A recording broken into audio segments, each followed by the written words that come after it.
Mesdames, Mademoiselles, Monsieur, bonsoir. Merci de nous rejoindre dans cette nouvelle émission de Libre Antenne consacrée à l'immobilier. Je suis en compagnie des experts de la maison d'expertise. Roméo Vulcain, bonsoir. Bonsoir, bonsoir téléspectateurs de Zouk TV. Merci d'être venu sur le plateau. En tout cas, c'est avec plaisir qu'on vous accueille. François Zenmac, bonsoir. Bonsoir. C'est un plaisir pour moi également. Ça fait 3 mois qu'on n'est pas revenu à l'écran. Là, on est en direct. Ça nous fait plaisir. Ça fait plaisir.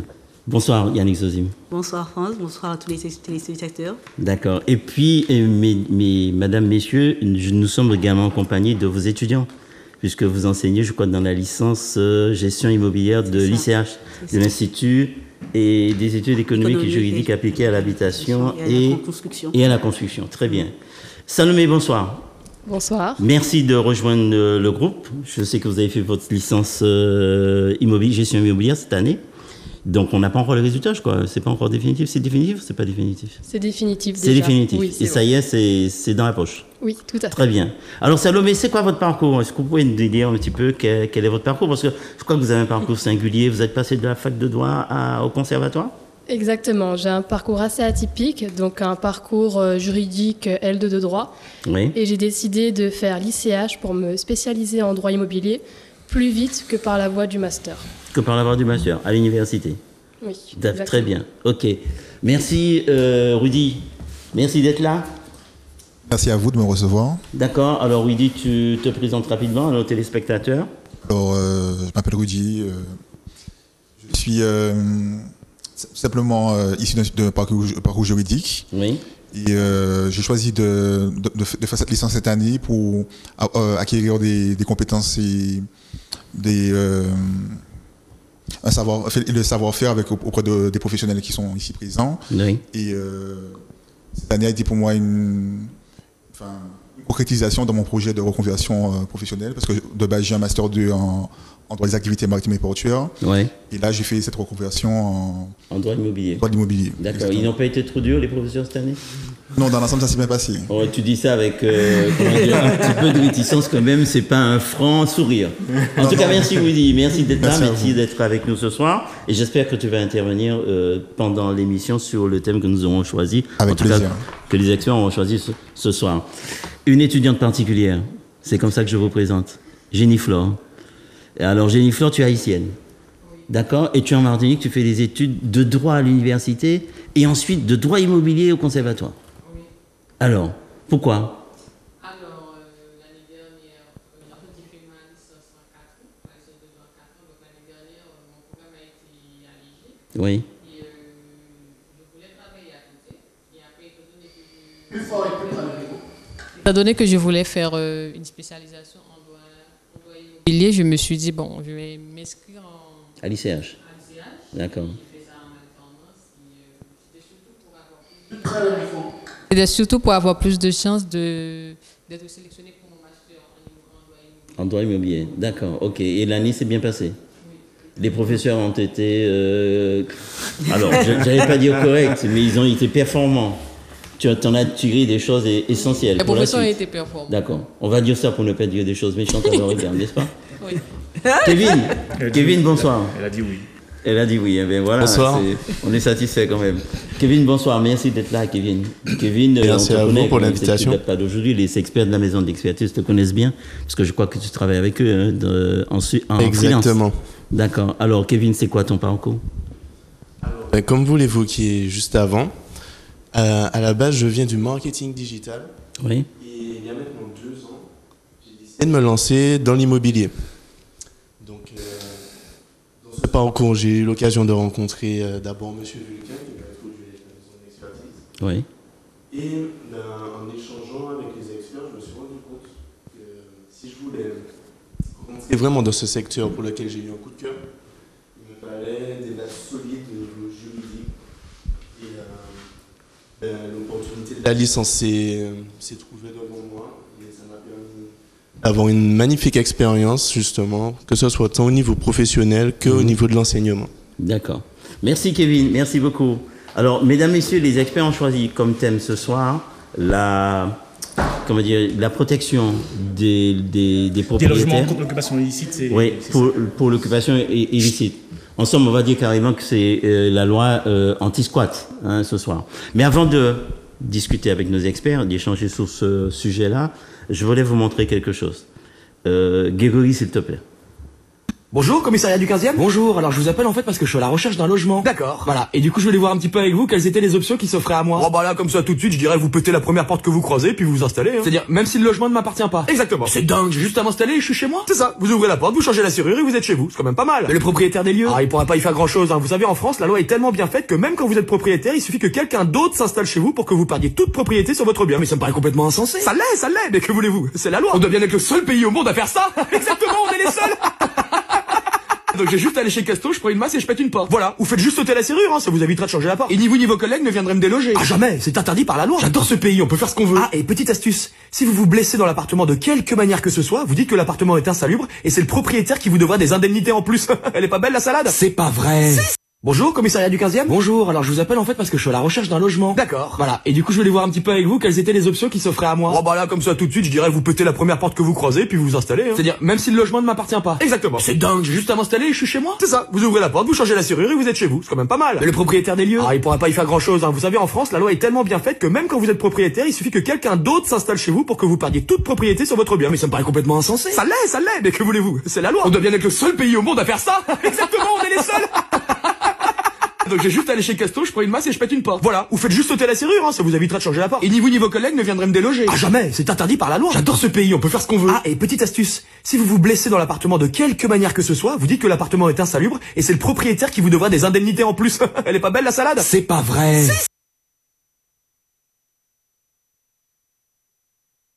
C'est pas grave. Vous avez compris que la loi anti-squat est une loi nouvelle.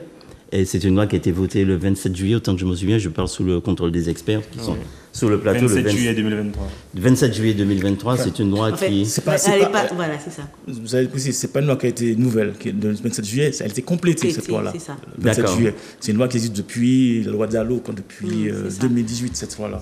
La loi Dallot, la loi Moulet, en fait, elle vient dans la continuité. Dans une continuité. D'accord, mais en tout cas, la dernière réforme date de juillet 2023. c'est ça. Et c'est de celle-là dont on va se préoccuper ce soir. C'est la nouvelle, c'est la réforme de 2023, d'accord? Et cette réforme porte à la fois sur l'occupation illicite des logements. Je parle sous votre contrôle. Hein. Ouais, c'est pour ça que vous dites la loi anti-squat, je ne suis pas tout à fait d'accord. C'est pas forcément anti-squat parce qu'il y a aussi, c'est aussi pour l'occupation illicite. Quand on parle d'occupation illicite, on parle aussi de locataires qui sont impayés. D'accord. Voilà. Mais j'y arrivé, monsieur l'expert. Vous allez beaucoup plus vite que moi. Non, je disais, donc cette loi concerne l'occupation illicite des logements, les loyers impayés, on est d'accord, et puis les squats. Donc les squatteurs, on va dire le squatter malveillant, entre guillemets. Alors, Roméo Vulcain, je sais que vous avez étudié cette question, notamment dans la JDI, l'actualité juridique propriété immobilière. Effectivement. Donc, qu'est-ce que vous en avez retiré? Bon, déjà, avant même de rentrer vraiment dans le vif du sujet et de parler spécifiquement des aspects juridiques de la question, il faut savoir que la question du squat, c'est une question quand même qui est récurrente, qui est souvent en fait dans les informations locales et même nationales, avec des situations qui sont relativement complexes, où il y a des propriétaires qui sont dans une grosse difficulté des fois financière, ils ont un crédit, un remboursement à faire sur un bien immobilier, ils sont dans l'incapacité soit de jouir du bien, soit de le louer.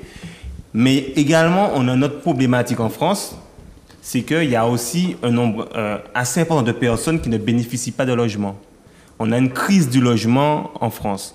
Il faut savoir qu'il y a environ 4 millions de Français qui aujourd'hui vivent dans des logements indignes et environ 300 000 Français qui sont actuellement sans domicile fixe. Donc c'est relativement, c'est un secteur où il est difficile de légiférer, de trouver vraiment un juste milieu entre propriétaires et puis occupants illicites. Voilà. Oui, j'ai lu d'ailleurs qu'il y a un des auteurs qui parlait d'aporie, qui disait que cette loi c'est une aporie. Est-ce que c'est... il est dans son bon rôle. Enfin, l'aporie, ça dit que les contradictoires, la loi, c'est ce que je veux dire par là. D'accord. Mais il est dans son bon rôle. C'est-à-dire celui qui l'a dit, c'est un membre de la fondation Abbé Pierre, d'accord, qui protège un peu les sans-abri, voilà, etc. Donc, pour lui, je pense que vraiment dans tout le détail du texte, mais là, il conteste la loi du 27 juillet sur certains points. Les points des points qui délaissent les locataires. locataires. Parce qu'en gros, il dit que comment va-t-on faire avec la loi qui est sortie là, la loi du 27 juillet, comment va-t-on faire pour loger maintenant des sans-abri, des locataires qui sont en situation précaire? Pourquoi? Parce que la loi du 27 juillet, on ne l'a pas dit encore, elle sert à faciliter l'expulsion des locataires qui peuvent pas. Des occupants illicites ou des squatteurs. D'accord. Donc la question qui se pose pour lui, c'est de savoir comment fera-t-on maintenant pour pouvoir loger ces personnes-là. D'accord. Alors revenons sur l'expression aporie, puisque vous avez rapidement donné l'explication à nos téléspectateurs, mais je ne l'ai pas vraiment retenu. Donc je voulais revenir sur l'expression. Quand il dit que c'est une aporie, ça veut dire en clair? Ça veut dire que la loi est en contradiction avec la réalité, si vous voulez. La contradiction avec la réalité sur le terrain. D'accord. Donc on a fait un essai sur des choses qui sont totalement contradictoires. C'est ça, exactement. Très bien. Pour lui, c'est ça. C'est pour lui, bien sûr. D'accord. Alors Yannick Josine, oui. Juste une question pour vous. J'ai lu que dans le projet, enfin dans la loi elle-même, que l'article 7 qui constituait la protection du propriétaire, oui. Il a été rétorqué par le Conseil constitutionnel. Est-ce que vous en disiez plus? Malheureusement, c'est ça. En fait, cet article, normalement, il exonère le propriétaire de toute, on va dire, action. En cas en responsabilité, en responsabilité. Il est exonéré puisqu'il a disparu. Il a disparu. En cas je sais pas, de blessure ou de comment on pourrait dire ça, de l'occupant alors. De l'occupant illicite. Imaginons effectivement que c'est bien effectivement l'objet de ça a été de la vidéo. Imaginons effectivement que vous ayez un occupant illicite qui se blesse pour, je sais pas, parce qu'un garde-corps est mal fixé, justement, donc c'est le propriétaire pourrait être justement sanctionné parce que justement il a mal entretenu son bien. Alors il y a quelqu'un qui occupe mon logement, donc un squatter ou un locataire indélicat. Et puis, résultat des courses, s'il a un problème, il n'est pas chez lui. Et s'il a un problème, c'est moi qui suis responsable. C'est ce que vous êtes en train de me dire. Exactement, parce que le Conseil constitutionnel dit que le propriétaire doit normalement entretenir son bien et normalement veiller à toute réparation, effectivement. C'est surtout aussi par rapport au fait qu'un tiers... On va imaginer un cas. Vous avez un locataire qui occupe le logement illicitement et vous avez un propriétaire. Donc illicitement, ça veut dire qu'il n'a pas de contrat. Il n'a pas de contrat. On dit sans droit ni titre. D'accord. Et il y a le propriétaire. D'accord. Vous avez un tiers, quelqu'un qui arrive, qui se blesse dans l'immeuble. Oui. Donc à qui incombe la faute? Au propriétaire ou au locataire? Donc le Conseil constitutionnel dit que si c'est le propos au locataire, pour lui, il voit comme ça, le locataire. Il est illicite, il a une occupation illicite, donc il peut pas. En général, il est insolvable.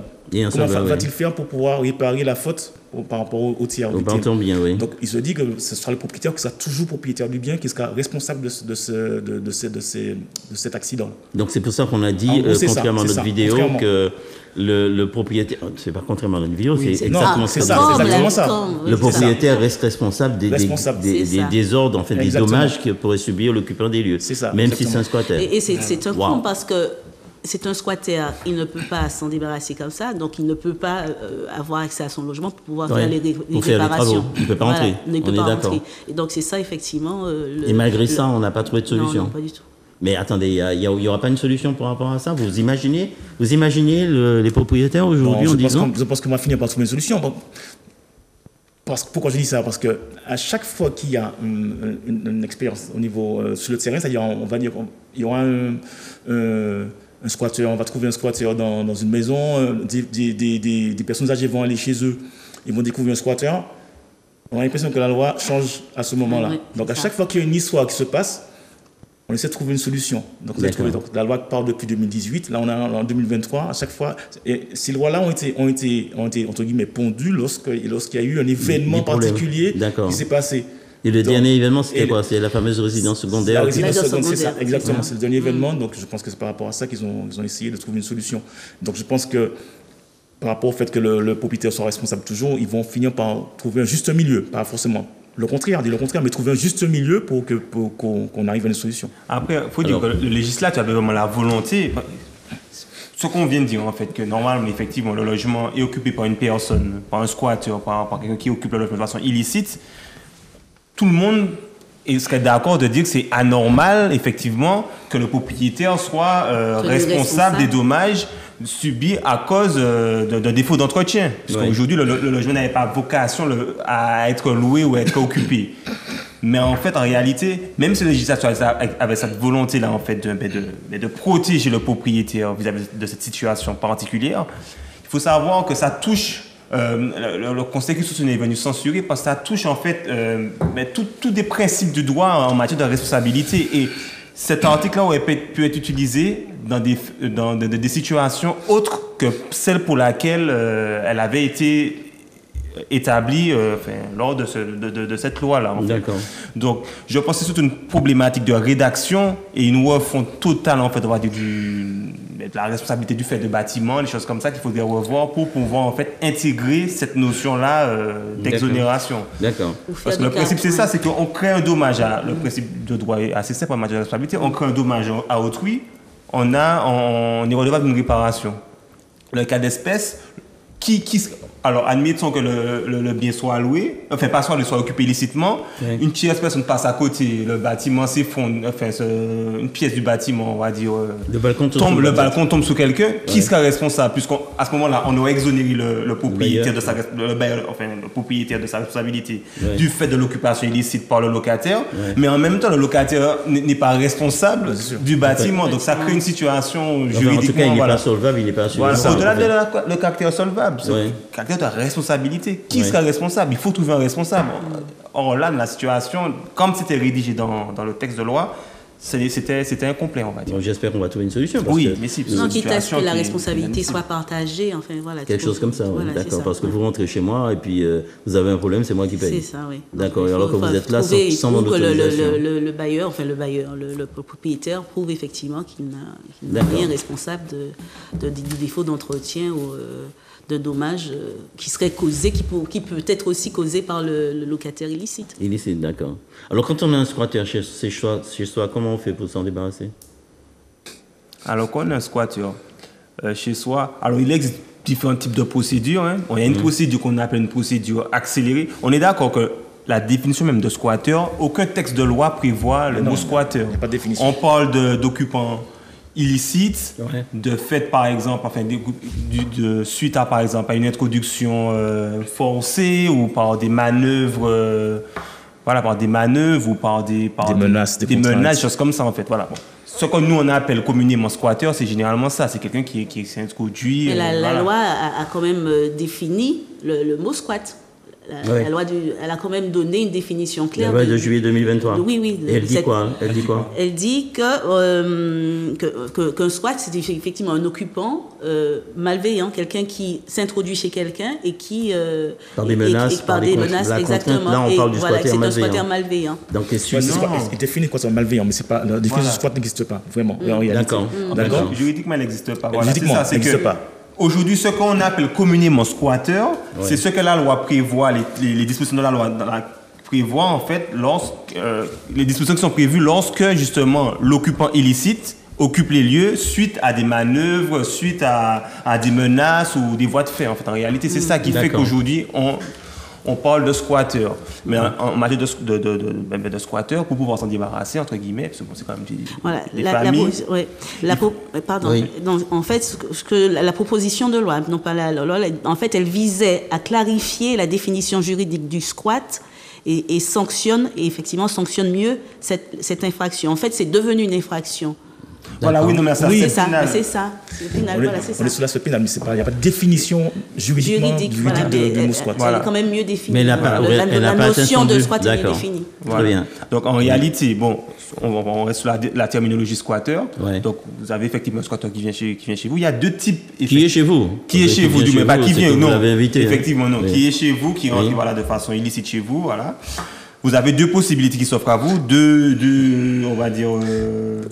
De procédure, oui. Une procédure administrative et une procédure judiciaire. La procédure administrative est considérée comme la procédure la plus rapide, la procédure accélérée. D'accord. Donc, alors dans la procédure Il y a une précision là pour Non, vas-y, non, par rapport au fait que tu dis qu'il rentre, que le squatter, enfin, le squatter non malveillant, il est pas. Je l'ai fait entrer, hein, il est locataire, hein, d'accord? Je l'ai fait entrer, il n'est pas rentré chez moi comme ça. Non, mais il parlait de non, mais le squat. Attends, parce que là, on parle de deux choses. Voilà, il faut faire une distinction. Parce que il faut faire une distinction entre ces deux positions-là, ces deux notions-là, d'accord? Parce que on parle de squatter, squatter. Bon, squatter, il y a squatter malveillant, exactement, celui qui rentre par, comme il a dit, par infraction, menace et contrainte, etc. Il y a celui que je fais rentrer chez moi. Oui. D'accord? C'est moi qui le fais rentrer. Donc il est votre locataire. Et c'est mon locataire. Non, pas forcément. Oui, bon, peu importe. Je le fais habiter. Mais enfin, on prend l'exemple de locataire. Je le fais rentrer, il est locataire. Je le fais rentrer chez moi. D'accord? Il ne paie plus ses loyers. D'accord.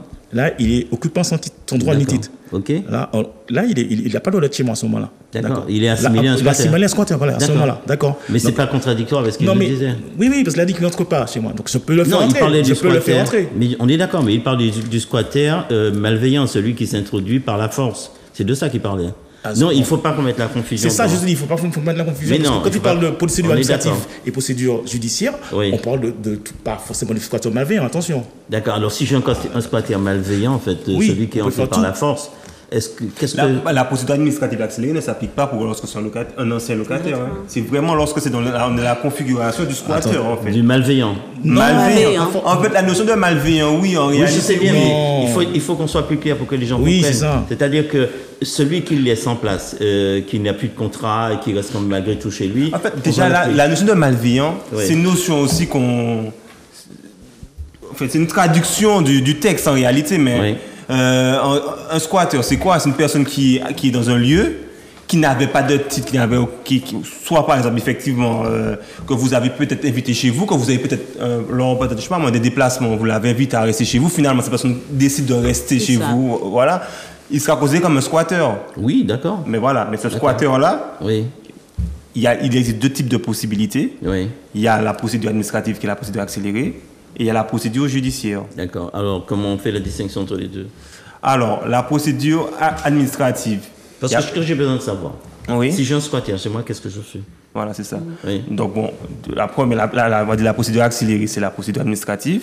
Donc, ce que vous pouvez faire, en fait, c'est-à-dire, dans un premier temps, vous devez porter plainte. C'est la loi Dallot, déjà, le proposait. Hein. Le proposait, oui, c'est ça. Voilà. Vous devez, dans un premier temps. La loi Dallot, c'est la loi... La loi de 2007, voilà. Oui, pour le logement opposable. Le droit au logement opposable. C'est-à-dire que tout le monde a droit à un logement. C'est ça, exactement. C'est ça. Alors, donc, en fait, la loi Dallot avait déjà prévu un contour pour l'application de cette procédure administrative-là. D'accord. Un contour qui était relatif essentiellement au domicile. On pouvait l'appliquer seulement lorsqu'il y avait, on va dire, violation du domicile. D'accord. Ensuite, comme a dit mon collègue, ensuite, il y a eu un certain nombre d'affaires sur les résidences secondaires. D'accord. Il y a eu un second texte qui est venu étendre le champ d'application de cette procédure administrative-là aux résidences secondaires. D'accord. Et le texte qu'on est en train d'étudier actuellement est venu encore plus loin encore dans la démarche en y intégrant, par exemple, parce que quand on parle de domicile, généralement, il fallait que ce soit un lieu qui soit au moins meublé. Aujourd'hui, dès lors que c'est un local d'habitation, que vous l'occupiez ou pas. Que vous l'occupiez ou pas. Qu'il y ait des meubles ou pas. Qu'il y ait des meubles ou pas, voilà. C'est un domicile. C'est considéré comme un domicile. Enfin, en tout cas, la procédure administrative peut s'appliquer. D'accord. Donc, on protège le domicile, en fait. Au-delà du domicile, on protège, on va dire, le local d'habitation. On protège le propriétaire de l'occupation illicite d'un local d'habitation dont il serait le propriétaire. Pas forcément d'habitation. Non, mais c'est le pénal. Là, on est vraiment sur la procédure administrative. Sur la procédure administrative, donc je continue. Donc, on a posé le cadre. Donc, je vais les téléspectateurs, je pense que c'est pour eux, au niveau du cadre. Oui, en tout cas, vous êtes en forme ce soir, ça se voit. Ensuite, ils doivent rapporter plainte. Il ne faut pas oublier qu'on est sur la procédure d'expulsion, là. Il faut préciser ça aussi. Oui, d'accord. Oui, ma question, c'est bien ça. C'est-à-dire que si j'ai un squatter chez moi... Parce qu'il y a la procédure d'expulsion. Monsieur, attendez, vous êtes en forme ce soir, je le comprends. C'est la rentrée. Parce que c'est important de dire ça quand même, parce qu'on parle de procédure administrative. 2 minutes. Non, mais je réponds à sa question. 2 minutes. Permettez-moi de vous interrompre 2 minutes. Oui. Je sais que vous êtes parfaitement en forme ce soir parce que c'est la rentrée, d'accord? Oui. Mais faisons les choses dans l'ordre. Moi, ma question était la suivante. J'ai un squatter chez moi, au sens courant du terme. Oui. Je fais quoi? C'est ce que j'attends une réponse sur cette question-là. C'est pour ça que je précisais. Et je fais quoi? Donc, généralement, ce qu'on fait, c'est qu'on ne saute pas conserver le squatteur. Donc, on s'est expulsé. Donc là, vous engagez une procédure. Voilà, dans la procédure d'expulsion, il y a deux styles, deux procédures, excusez-moi. Il y a la procédure administrative accélérée. Donc, j'ai expliqué plus ou moins le champ d'application. Donc, dès lors que c'est un local d'habitation, peu importe qu'il soit meublé ou pas, peu importe qu'il soit le domicile effectif ou pas du propriétaire, on peut mettre en place la procédure administrative. Donc, premier point. On va revenir sur la procédure administrative dans quelques instants, mais je crois qu'on a un appel. On va le prendre en priorité. Bonsoir. Oui, bonsoir. Oui, quel est votre prénom? Patricia. Patricia, quelle est votre question? Merci, Patricia, de participer à l'émission. Quelle est votre question? Oui, je peux poser la question? Oui, allez-y. Oui. Alors, je voulais savoir pourquoi, par exemple, un jeune, quand il a un appartement aux Antilles, Guadeloupe ou Martinique, et après ça, les jeunes partent en France travailler, et puis ils s'installent là-bas et reviennent en vacances de temps en temps voir leur appartement. Et si l'appartement est sur le point d'être démoli, le bailleur ne veut pas reloger ces gens-là. Ils disent qu'ils sont partis en France, mais des fois, on les fait comprendre que ces gens-là, ils retournent aux Antilles, ils ont la famille aux Antilles. Et puis leur maison, il s'est meublé, tout est là-dedans, mais ils ne veulent pas entendre. Alors, quel recours que le locataire peut faire? D'accord. Donc, alors pour préciser la question, Patricia, la question c'est, j'occupe un logement, je suis étudiant, j'occupe un logement, ok? Oui. Je pars en vacances aux Antilles, et à mon retour... Non.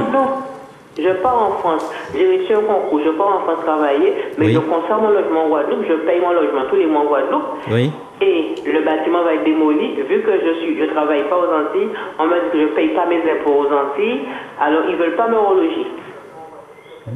Alors là, par contre, on diffuse. Qui c'est qui ne veut pas vous reloger? Le bailleur. C'est qui le bailleur? C'est un bailleur social alors? Oui, le bailleur social. C'est un bailleur HLM, d'accord. Vous avez une réponse pour Patricia? Donc, elle a dit, donc si j'ai bien compris. Oui, reprends. Alors, c'est un étudiant qui a un logement en Guadeloupe, c'est ça? Oui. D'accord. Oui. Il loue en Guadeloupe, dans un bailleur social. Il loue en Guadeloupe. Il a un contrat de bail, on est d'accord, hein? Il a un contrat de bail, on est d'accord? Oui. D'accord? Oui, il a un contrat, oui. Son contrat. Donc, il s'en va.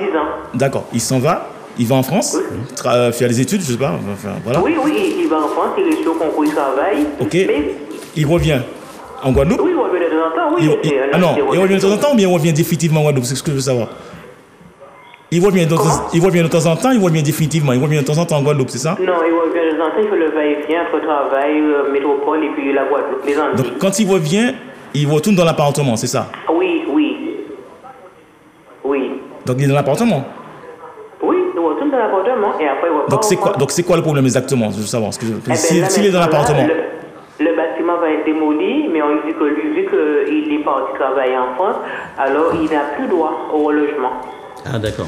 Ok. D'accord. C'est le bâtiment, donc c'est pour insalubrité, je pense, dans ce style-là, le bâtiment. Oui, c'est ça. Oui. D'accord. Mais donc, alors que les autres locataires ont été relogés, et lui, il n'est pas relogé. Il n'est pas relogé. C'est délicat, par contre. Est-ce qu'il n'y a pas une spécificité pour les HLM? Je ne sais pas. Entre-temps, quand il était étudiant, il avait un truc minimum. Mais là, maintenant, on lui dit que son salaire dépasse... Ah oui, d'accord, il a un seul loyer à payer, c'est ça, ok, j'ai compris. Donc, bon, d'accord. Mais ce qu'on ne veut pas le reloger. C'est que voilà, la HLM ne veut pas le reloger parce que lui, il a déjà un logement, et puis, voilà, c'est ça. Et son salaire aussi dépasse le salaire minimum social, quoi, c'est ça. Oui, donc, mais il a demandé un logement intermédiaire, donnez-lui un petit peu plus haut. Et Ben non. Non, mais c'est ça, ils veulent pas le reloger simplement. Donc, ils veulent pas, simplement. Donc, je pense que c'est ça. Donc, c'est après. Mais Patricia, la question, c'est quoi exactement? Ben, pourquoi quel recours qu'il a? Qu'est-ce qu'il peut faire? D'accord, ok, très bien. Alors, je pense que les experts ce soir sur le plateau, y compris les étudiants, n'ont pas de réponse. Je pense pas que les recours. Patricia, pour l'instant.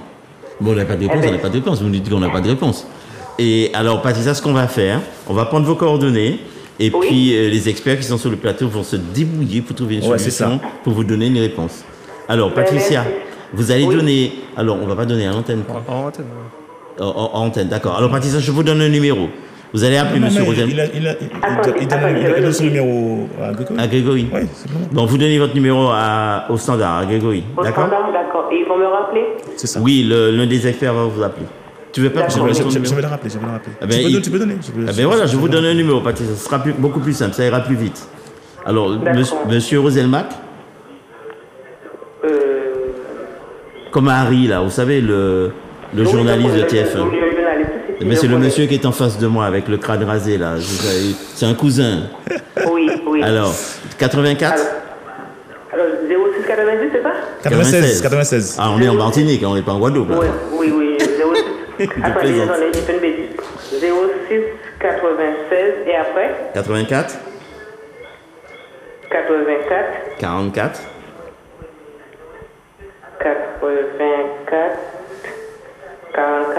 03. Je reprends pour vous, hein. Oui. 06 96 84 44 03. D'accord. Vous m'appelez demain, enfin, à partir de demain, pas ce soir. C'est trop tard. Oui, c'est trop tard. À partir de demain, peu importe l'heure. À partir de 8h, 9h. 9h. À 11h. C'est nuit sans cause. 9h. Je vous remercie beaucoup et puis bonne émission. Je vous écoute. Merci. Pas de souci. Au revoir. À tout à l'heure, Patricia. Nous parlions de la procédure administrative concernant l'expulsion. Voilà, donc tous les téléspectateurs ont bien suivi la partie où j'expliquais le champ d'application. Oui. Ensuite, effectivement, une fois que vous constatez effectivement l'occupation illicite par un squatteur de votre logement, vous portez plainte. Oui, il faut porter plainte. Voilà. Ensuite, alors, dans l'ancienne procédure, c'était un officier de police judiciaire qui devait venir faire constater l'occupation illicite. Mais il faut donner aussi la preuve que le logement constitue le domicile. Oui, je vais y arriver. Oui. Donc, il y a un officier de police judiciaire qui devait faire. Aujourd'hui, la loi est venue assouplir, parce qu'il y a une certaine problématique sur les petites communes. Voilà. Donc, aujourd'hui, le maire peut faire ce constat. D'accord. Ou un commissaire de justice. D'accord. Alors, un commissaire de justice, c'est la nouvelle appellation, en fait, parce qu'il y a une réunification entre les deux professions, huissier de justice et puis commissaire-priseur. Donc, aujourd'hui, le commissaire de justice, c'est un huissier de justice. C'est un huissier de justice, voilà. Il va faire un constat. On l'appelle commissaire de justice maintenant. Voilà. Ensuite, alors, la personne... Alors, attendez, vous me dites qu'il faut porter plainte. Mais porter plainte, et puis il y a un constat derrière. Voilà. Oui, d'accord. Il faut d'abord porter plainte pour occupation. Ensuite, faire un constat, soit par un commissaire de justice, soit un officier de police judiciaire, ou encore le maire de la commune. Voilà. Ouais, c'est plus facile. C'est plus facile, c'est plus accessible, on va dire. Ouais. Ensuite, il y aura la problématique de... En fait, il faut d'accord que vous puissiez démontrer que vous êtes que vous avez un titre, que vous êtes propriétaire. Alors, un titre de propriété. Ouais. Mais le squat peut s'appliquer aussi. Vous êtes locataire et votre logement est squatté aussi. Oui, bien sûr. Donc les papiers sont dans le logement. Comment prouver, c'est ça, puisque les papiers sont à la problématique, c'est ça, c'est que souvent, quand le logement est squatté, les pièces sont dans le logement. Donc, on n'a pas accès. Vous n'avez pas le titre dans les mains. Mais la loi a prévu l'obligation, en fait, pour le représentant de l'État, en fait, de faire une demande au niveau des, on va dire, des services fiscaux pour obtenir les documents permettant d'attester la propriété ou d'attester le titre de celui qui se plaint. Voilà. D'accord. Donc, je crois qu'il y a un délai de quoi, 72 heures 72 heures pour le faire. Ouais. Donc, bon, en plus, il faut que ça... c'est comme dans une situation relativement urgente le plus souvent. Oui, bien sûr. Ensuite, une fois que ça c'est fait, il faudra faire une action au niveau justement de mettre au représentant de l'État, donc généralement c'est le préfet du département de la région concernée, pour qu'il puisse faire on va dire un avis d'expulsion. Alors, précisément, il va faire une mise en demeure. Le préfet va faire une mise en demeure à l'occupant pour quitter les lieux. Et on connaît le nom de l'occupant, on sait qui c'est? Non, justement, non. Il va faire des recherches pour trouver le nom, parce que c'est pas évident. Seulement, pour faire une mise en demeure, il faut qu'il ait le nom de l'occupant. Donc ça peut enquêter, il y a des voisins, il y a il met une enquête pour connaître le nom. Ça peut être. Il peut frapper à la porte de l'occupant aussi pour avoir son nom. C'est possible. Mais c'est pas le préfet qui va alors? Non, c'est pas le préfet. Ça peut être le maire. Le maire de la commune qui connaît tout le monde, qui peut y aller. Non, mais si c'est moi le squatteur, je ne veux pas. Hein. Ou le commissaire de justice, généralement. Ils ont les moyens quand même. Ils vont se déplacer. Mais quand ils font le constat, ils peuvent avoir, au moment, avoir des éléments qui leur permettent de déterminer oui ou non. Parce que généralement, les squatteurs, on sait, ils mettent leur nom souvent sur les boîtes aux lettres pour pouvoir. Il ne faut pas dire ça, vous leur donnez des idées. Mais oui, mais Très souvent, en fait, voilà, ils occupent le lieu, mais ils s'occupent le lieu comme si c'est vraiment fait. Ils font de ce lieu leur domicile, un logement. Donc, des fois, ils ont des factures qui arrivent, en fait, ils ont pris des abonnements entre-temps, voilà. Donc, ils ont quand même des éléments, il y a des moyens comme de connaître le sens. Voilà. L'électricité. Voilà, c'est ça, oui. C'est ça. Ensuite, très bien. Ensuite, oui. Donc, faut faire attention parce que on précise quand même que maintenant il y a des nouvelles sanctions pénales pour lorsqu'on divulgue ou qu'on aide d'autres personnes à commettre ces infractions-là. Oui, alors reprends ça, Salomé, parce que je t'ai pas suivi.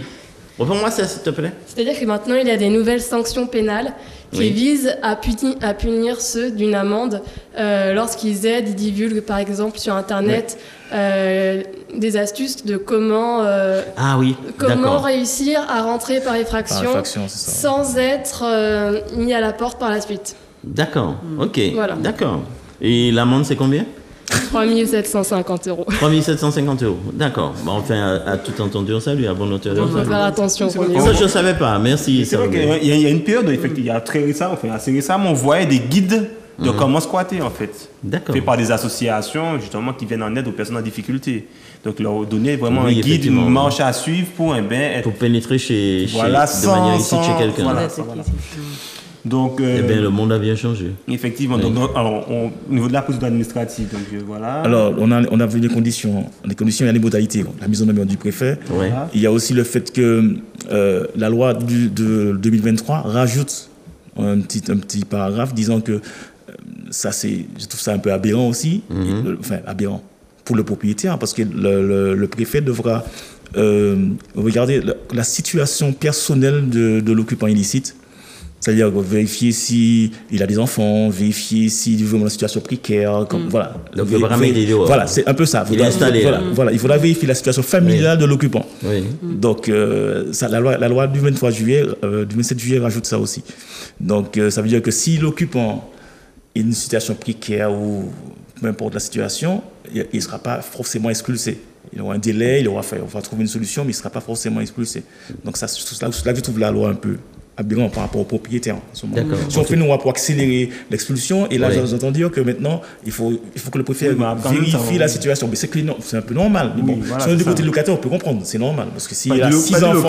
Du squatteur. S'il a 6 enfants, on peut comprendre qu'on ne va pas expulser le squatteur avec 6 enfants. Il ne faut pas que ça soit disproportionné entre la sanction et puis voilà. Donc il y a quand même Mais ça existe. Il peut arriver des situations, effectivement, un squatteur seul ou autre, il peut avoir des solutions. C'est une solution qui peut quand même s'appliquer sur un nombre de situations. D'accord.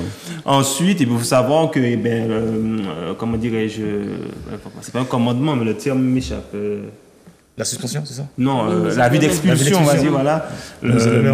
Celui qui est en place, le squatteur, a un minimum 24 heures. Le commandement de payer. Voilà. Pas de commandement de payer. De libérer les lieux. Voilà. D'accord. 24 heures pour le domicile. Minimum, pour le domicile. Parce que pour le résidence secondaire, il a 7 jours.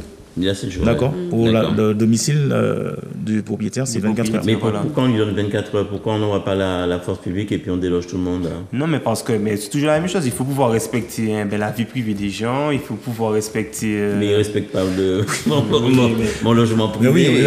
Mais j'ai quand même dit en préambule qu'il y a quand même un nombre assez important de personnes qui sont en situation précaire et qu'aujourd'hui on est quand même dans un état solidaire en France, on va dire. De quel côté, monsieur l'expert? Mais c'est ça la problématique. Regardez, c'est ça, c'est que oui. De toute façon, et même les juges ont cette difficulté-là. Il y a des juges qui ont effectivement, des magistrats qui ont eu à étudier ce texte-là. On voit bien dans leur approche, mais qui sont des fois en difficulté face à des situations, parce qu'il faut à la fois protéger le propriétaire, mais à la fois prendre en considération la situation de la personne qui occupe de façon illicite le logement. Parce que vous avez des personnes qui sont elles sont mal logées, mais qui ont perdu leur emploi, qui ont eu des problèmes de santé. Voilà, les accidents de la vie. Des accidents de la vie, exactement. Et ça a été, voilà, c'est ça justement la difficulté du législateur de légiférer justement sur une problématique où il doit prendre en compte les 24 heures, c'est quand même pour le malhonnête, c'est pas pour les gens qui ont des accidents de la vie.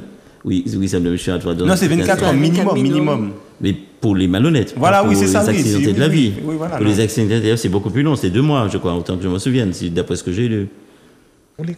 là, 24 heures. Non, là, on est dans la procédure administrative. Administrative, là, c'est la procédure accélérée. Donc, c'est une situation vraiment spécifique, sans qu'on passe par les tribunaux. Voilà, c'est ça, on n'est pas en judiciaire. On est pas en verra la procédure judiciaire. Ça, c'est dans la continuité de la loi de l'article 8, c'est ça, de la loi Dallot. C'est ça. De la loi Dallot, d'accord. Alors, Salomé, tu voulais nous dire quelque chose? Oui, j'avais une question concernant ces délais.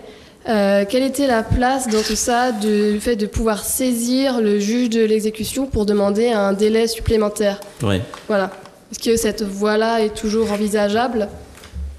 Alors, demandez qui demande on va voir si Malgré tes professeurs peuvent te répondre. Le délai, on parle du squatteur qui demande un délai supplémentaire pour pouvoir rester dans les lieux, c'est ça? C'est ça exactement, qui saisirait un juge et qui lui voilà, de son mais là côté, on est dans le cadre de la procédure judiciaire en fait, exactement, qui est la voie la plus longue en fait. On est dans la procédure administrative là. Oui. D'accord. Mais sur la procédure judiciaire, effectivement, il y a des possibilités pour l'occupant sans titre. Finissons avec la procédure administrative, parce qu'on a terminé sur la procédure administrative. Mais je pense qu'on a quand même fait plus ou moins le tour de la question. On peut résumer rapidement la procédure administrative en quelques mots. Donc, violation. Donc, la plainte. D'abord la plainte, ensuite le constat, soit par un huissier de justice, soit par le maire ou un officier de police judiciaire. La mise en demeure du préfet. Mise en demeure du préfet, voilà. Et puis dis-moi, la sommation de déguerpir. Voilà, c'est ça. Le commandement de quitter les lieux. Et la vérification de la situation par le et puis oui, derrière la loi le dit, parce que c'est important, parce qu'il a rajouté ça. Voilà, c'est ça. C'est pas pour autant qu'il va t'expulser. Exactement. Ça, c'est la procédure administrative. D'accord. Et il y a une procédure judiciaire, alors? Oui, il y a la procédure judiciaire. Oui, la procédure judiciaire. Donc là, on est sur... Alors, il y a plusieurs étapes pour la procédure judiciaire. Donc, on a un commandement de payer, un commandement de quitter les lieux, un commandement de quitter les lieux qui sera fait par l'huissier. Enfin, par le commissaire de justice. Par le commissaire de justice, voilà, exactement. Qui sera fait. Et là, dans la loi de Dallot, le droit opposable au logement, opposable, on avait un commandement de payer. L'occupant avait 2 mois pour s'exécuter. 2 mois. Là, depuis la loi du 23 de juillet 2023... Donc c'est pour quitter les lieux, on est d'accord. Pour quitter les lieux, exactement, 2 mois. Là, on a réduit ce délai, il est passé à 6 semaines. D'accord. D'accord. Donc, l'occupant a 6 semaines pour quitter les lieux, après le commandement de quitter les lieux. Ouais. Ça, c'est une première chose. Ensuite, il y a des... Excuse-moi, le 6 semaines, c'est pas dans le cadre de la procédure. Le 6 semaines, c'est dans le cadre du commandement... La cause résolutoire. La cause résolutoire du commandement de pays. Mais il y a deux. Il y a celle-là aussi. Mais celle-là, il me semble que c'est 2 mois. C'est ça, c'est 2 mois. C'est toujours 2 mois, oui. Peut-être. Non, il me semble que ça a été... Non, c'est notre délai, effectivement. Il y a un délai qui est effectivement... D'accord. Alors, il y a la réduction du délai de suppression, c'est-à-dire qu'on peut réduire le délai. Le juge... Ou ne pas donner de délai du tout. On est en procédure judiciaire. Procédure judiciaire, d'accord. Le juge va réduire le délai ou ne pas accorder de délai. D'accord. Dans 2 cas précis, lorsqu'il y a une introduction dans les locaux par voie de fait, c'est-à-dire par menace, par contrainte, lorsqu'il y a cette possibilité, cette première situation. Donc tu dégages plus dans les 24 heures. Il n'y a pas d'histoire de délai. 6 semaines, de 2 mois, pardon. De 2 mois. Et lorsqu'il y a la deuxième situation, c'est lorsque l'occupant a... Comment ? Vas-y. D'accord. Lorsque l'occupant ne paie pas ses loyers, c'est-à-dire qu'il n'y a pas de suivi des faits. Logiquement, il doit payer dans les 2 mois, il doit payer son loyer. Mais s'il ne le fait pas, il n'y aura pas de réduction de délai. Non, pas de réduction. Il y aura une réduction de délai, justement. Il y aura une réduction, oui. C'est ça. D'accord, j'ai compris. Très bien. Okay, donc c'est dans ces deux cas-là. Non, je vois l'appréciation du juge. C'est le juge effectivement qui va, en fonction de la situation, savoir est-ce qu'on est en présence de quelqu'un d'honnête ou de malhonnête, on va dire, de bonne foi, le locataire de bonne foi, de mauvaise foi, ou si on est dans le cas de quelqu'un qui est... C'est le juge qui dit qu'il a la bonne foi ou la mauvaise foi. Voilà, c'est ça. Il n'y a rien dans la loi. Mauvaise foi, il n'y a rien dans la loi. On finit par la mauvaise foi, c'est la position du juge. Donc vous faites un sourire le jour de l'audience. Peut-être, ça peut être ça, oui. Ça peut être ça. Vous êtes sûr, monsieur l'expert? Il ne faut pas induire un erreur, mes téléspectateurs. Je suis votre raisonnement. Effectivement, ici, le locataire, si c'est un locataire qui est de bonne foi, il peut effectivement demander au juge de suspendre en fait les délais. D'accord. Pour qu'il puisse justement payer avoir le temps de rétablir sa situation financière, voilà, de payer. Mais il faut qu'il paye en fait les loyers qui sont en cours. D'accord. Et non pas ces arriérés de D'accord. C'est-à-dire que si je dois de l'argent, j'ai intérêt à payer le loyer en cours et puis l'arriéré plus tard. C'est ça. Donc l'urgence, c'est de payer le loyer de mois. Voilà, c'est ça. C'est dans cette seule situation que le juge peut accorder justement les délais, les fameux délais. Oui. D'accord. Alors, oui. Donc il y a ce délai-là de 2 mois, on a vu déjà. Donc premier délai.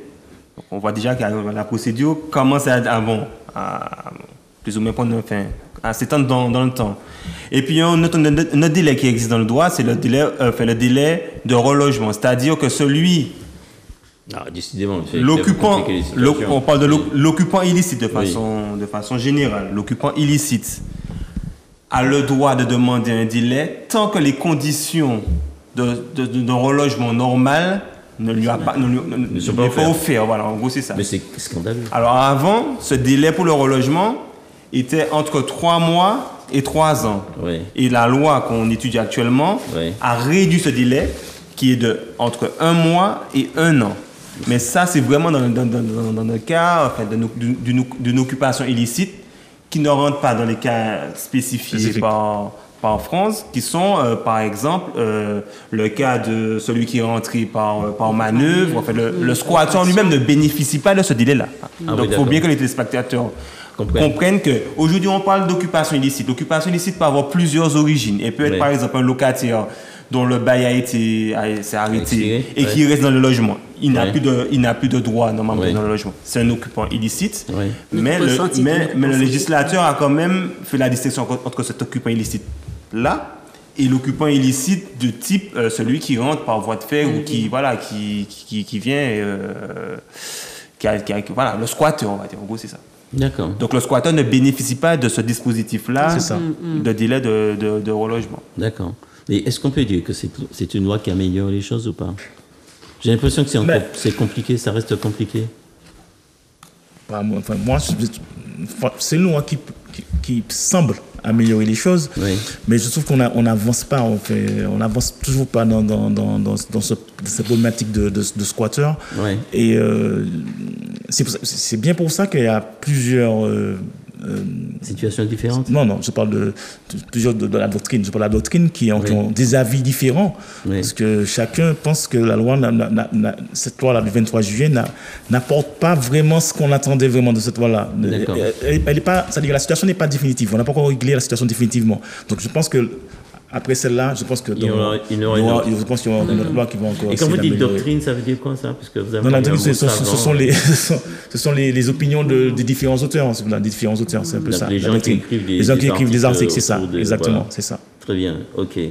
En fait, elle est censée effectivement réprimer les squats et puis renforcer en fait les rapports locatifs entre, on va dire, propriétaires, bailleurs et locataires. Voilà. Et on n'a pas parlé de la commission, la CAPEX, pardon. Elle renforce justement les missions, les fonctions justement de cette commission de coordination pour les actions d'expulsion. D'accord. Et donc là, c'est une commission qui a été en Martinique, elle a été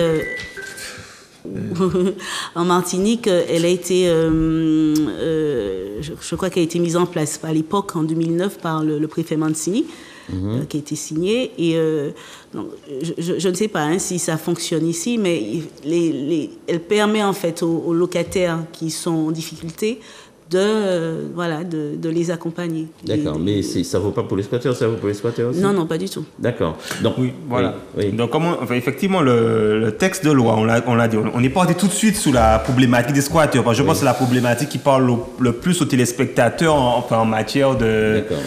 C'est plus médiatique, effectivement, et par rapport également à la vidéo qu'on a regardée en introduction. Mais il faut savoir que la loi aussi a apporté également des éléments notamment sur la relation bailleur-locataire, en prévoyant un certain nombre de dispositifs. Lorsqu'il y a un impayé. Favoriser justement la procédure, accélérer plus ou moins la procédure. Donc je vous propose de voir cette question des loyers impayés avec la nouvelle loi, en fait, la réforme de juillet 2023, dans quelques instants. On fait un break et puis on se retrouve dans quelques instants. D'accord. Ok, go. C'est endormi, Grégo. Bonjour, commissariat du 15e. Bonjour, alors je vous appelle en fait parce que je suis à la recherche d'un logement. D'accord. Voilà, et du coup je voulais voir un petit peu avec vous quelles étaient les options qui s'offraient à moi. Oh bah là, comme ça tout de suite, je dirais vous pétez la première porte que vous croisez puis vous vous installez. Hein. C'est-à-dire, même si le logement ne m'appartient pas. Exactement. C'est dingue, j'ai juste à m'installer et je suis chez moi. C'est ça, vous ouvrez la porte, vous changez la serrure et vous êtes chez vous. C'est quand même pas mal. Mais le propriétaire des lieux, il pourra pas y faire grand-chose. Hein. Vous savez, en France, la loi est tellement bien faite que même quand vous êtes propriétaire, il suffit que quelqu'un d'autre s'installe chez vous pour que vous perdiez toute propriété sur votre bien. Mais ça me paraît complètement insensé. Ça l'est, mais que voulez-vous? C'est la loi. On doit bien être le seul pays au monde à faire ça. Exactement, on est les seuls. Donc j'ai juste à aller chez Casto, je prends une masse et je pète une porte. Voilà, ou faites juste sauter la serrure, hein, ça vous évitera de changer la porte. Et ni vous ni vos collègues ne viendraient me déloger. Ah jamais, c'est interdit par la loi. J'adore ce pays, on peut faire ce qu'on veut. Ah, et petite astuce, si vous vous blessez dans l'appartement de quelque manière que ce soit, vous dites que l'appartement est insalubre et c'est le propriétaire qui vous devra des indemnités en plus. Elle est pas belle la salade? C'est pas vrai.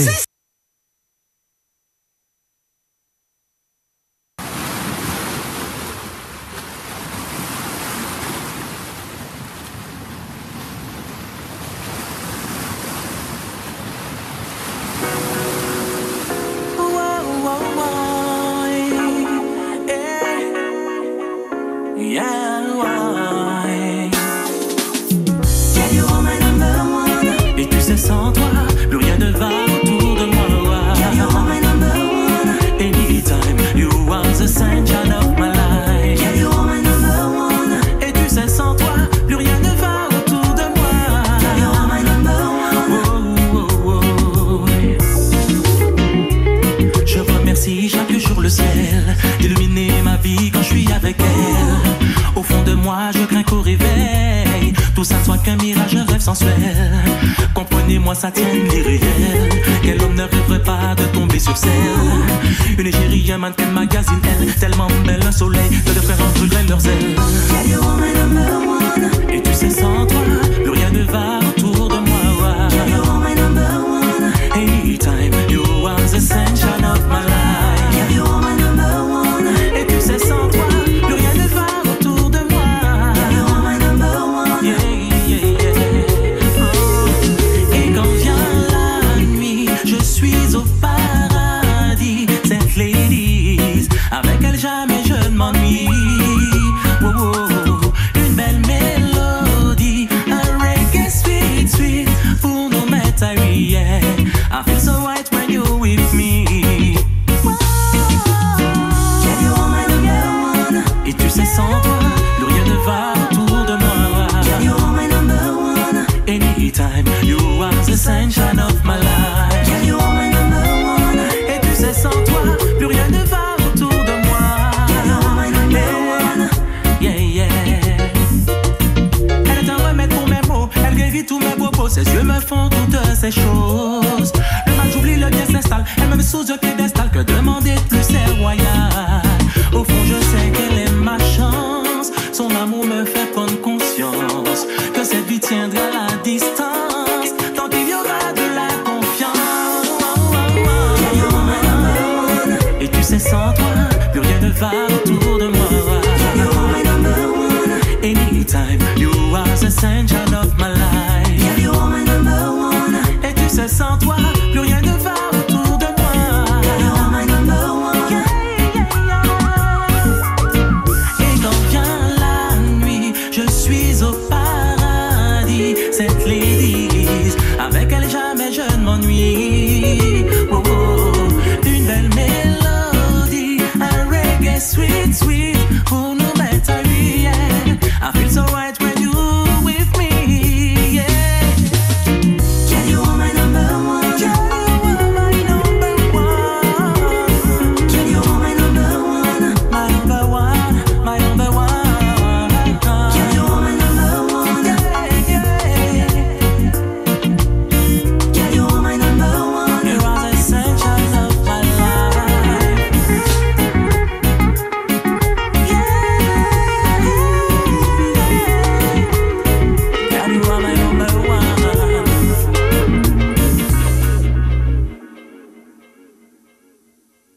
Bonjour, commissariat du 15e. Bonjour, alors je vous appelle en fait parce que je suis à la recherche d'un logement. D'accord. Voilà, et du coup je voulais voir un petit peu avec vous quelles étaient les options qui s'offraient à moi. Oh bah là, comme ça tout de suite, je dirais vous pétez la première porte que vous croisez puis vous vous installez. Hein. C'est-à-dire, même si le logement ne m'appartient pas. Exactement. C'est dingue, j'ai juste à m'installer et je suis chez moi. C'est ça, vous ouvrez la porte, vous changez la serrure et vous êtes chez vous. C'est quand même pas mal. Mais le propriétaire des lieux, il pourra pas y faire grand-chose. Hein. Vous savez, en France, la loi est tellement bien faite que même quand vous êtes propriétaire, il suffit que quelqu'un d'autre s'installe chez vous pour que vous perdiez toute propriété sur votre bien. Mais ça me paraît complètement insensé. Ça l'est, mais que voulez-vous? C'est la loi. On doit bien être le seul pays au monde à faire ça. Exactement, on est les seuls. Donc j'ai juste à aller chez Casto, je prends une masse et je pète une porte. Voilà, ou faites juste sauter la serrure, hein, ça vous évitera de changer la porte. Et ni vous ni vos collègues ne viendraient me déloger. Ah jamais, c'est interdit par la loi. J'adore ce pays, on peut faire ce qu'on veut. Ah, et petite astuce. Des experts de la maison d'expertise, et que ce soit le terme qui est abordé, c'est celui des loyers impayés et puis du squat. Ah ben justement, dans la deuxième partie de notre émission, on va se pencher sur les loyers impayés à la lumière de la loi du 27 juillet 2023. Mais auparavant, je voulais demander à nos étudiants, à vos étudiants, qui sont plus des étudiants, ce sont vos confrères dorénavant, s'ils avaient juste une question à poser ou deux sur la première partie de l'émission. Rudy. Question, mais c'était par rapport au locataire qui serait de bonne foi en fait, et qui décide de ne pas payer son loyer. Et celui-ci est également prestataire de, enfin, en tout cas, il touche des allocations pour son logement. Donc, est-ce que la loi apporte une modification ou une évolution dans ce sens? Qu'est-ce que la loi change par rapport à cette question? Par rapport à cette question. Donc, c'est une question qui concerne les loyers impayés. Tu retiens ta question, on va y répondre. Salomé, tu avais une question aussi, non? Non, très bien. Alors, juste une précision avant de commencer. Jennifer, tu avais une question. Moi, je voudrais savoir en quoi concrètement la nouvelle loi diffère de l'ancienne loi quant à la protection des droits du propriétaire. D'accord. Protection du droit de propriété dans le cadre des impayés de loyer, hein, puisque oui. C'est ce qu'on va traiter. Alors, je vous rappelle à nos téléspectateurs, j'appelle nos téléspectateurs qui peuvent nous appeler en direct au 71 27 07, c'est un fixe, 05 96 71 27 07, bien au contraire. Cette émission est faite pour vous et par conséquent, rien ne vous interdit de poser vos questions, quelles qu'elles soient. Alors, messieurs, madame, il y a un volet de cette loi, la loi du 27 juillet 2023, consacré au loyer impayé. Est-ce qu'on peut résumer en quelques mots de quoi il s'agit? Qui c'est qui se lance? Alors, on va dire qu'en fait, ce texte-là, effectivement, a pris une certain nombre de dispositions en matière de loyer impayé, toujours la même logique, en fait, d'accélérer les procédures et de les rendre plus efficaces et de protéger le propriétaire, hein, parce que cette loi est vraiment faite dans l'esprit de protéger les propriétaires. Donc, parmi ces dispositions, il faut savoir, par exemple, dans le cadre d'une location bail d'habitation classique, loi du 6 juillet 89.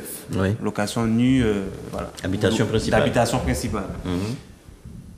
Le texte prévoit notamment une automatisation, on va dire, de la clause résolutoire. Il faut savoir que les contrats, généralement, quand ils sont rédigés, prévoient, il y a une clause, en fait, une partie du texte, hein, qui prévoit une sorte de disposition, ou du moins une certaine sécurité, pour permettre à l'une des parties contractantes, bon, généralement c'est le bailleur, mais de pouvoir en fait arrêter le contrat en cas de manquement à ses obligations de l'autre partie, de façon unilatérale, donc de son propre chef.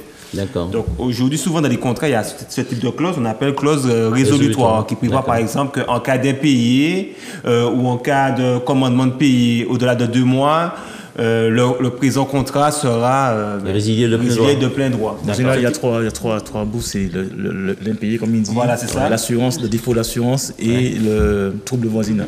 En général. Les troubles de voisinage, d'accord. Voilà. Okay. Donc, généralement, les ça veut dire que si le locataire ne respecte pas l'une de ces obligations-là, c'est-à-dire qu'il ne paie pas son loyer, ça fait partie de ses obligations, le bailleur, dans la mesure où il y a une clause qui dit que s'il ne paie pas, le bail sera automatiquement résilié. C'est ça qu'on appelle votre clause résolutoire. C'est-à-dire qu'effectivement, qu'elle n'était pas obligatoire, là, elle le devient. D'accord. Voilà. Prévu dans le contrat. Voilà. Donc, normalement, le principe, c'est que pour qu'on puisse bénéficier de cette clause-là, il fallait qu'elle soit intégrée dans le contrat, dans le bail.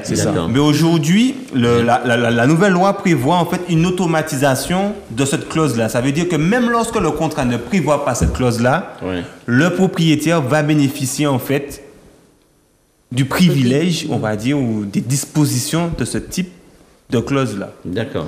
Alors, moi, ce que je voulais savoir, c'est avant la réforme de juillet 2023, lorsqu'il n'y a pas de clause résolutoire, si le locataire ne paie pas, je fais comment?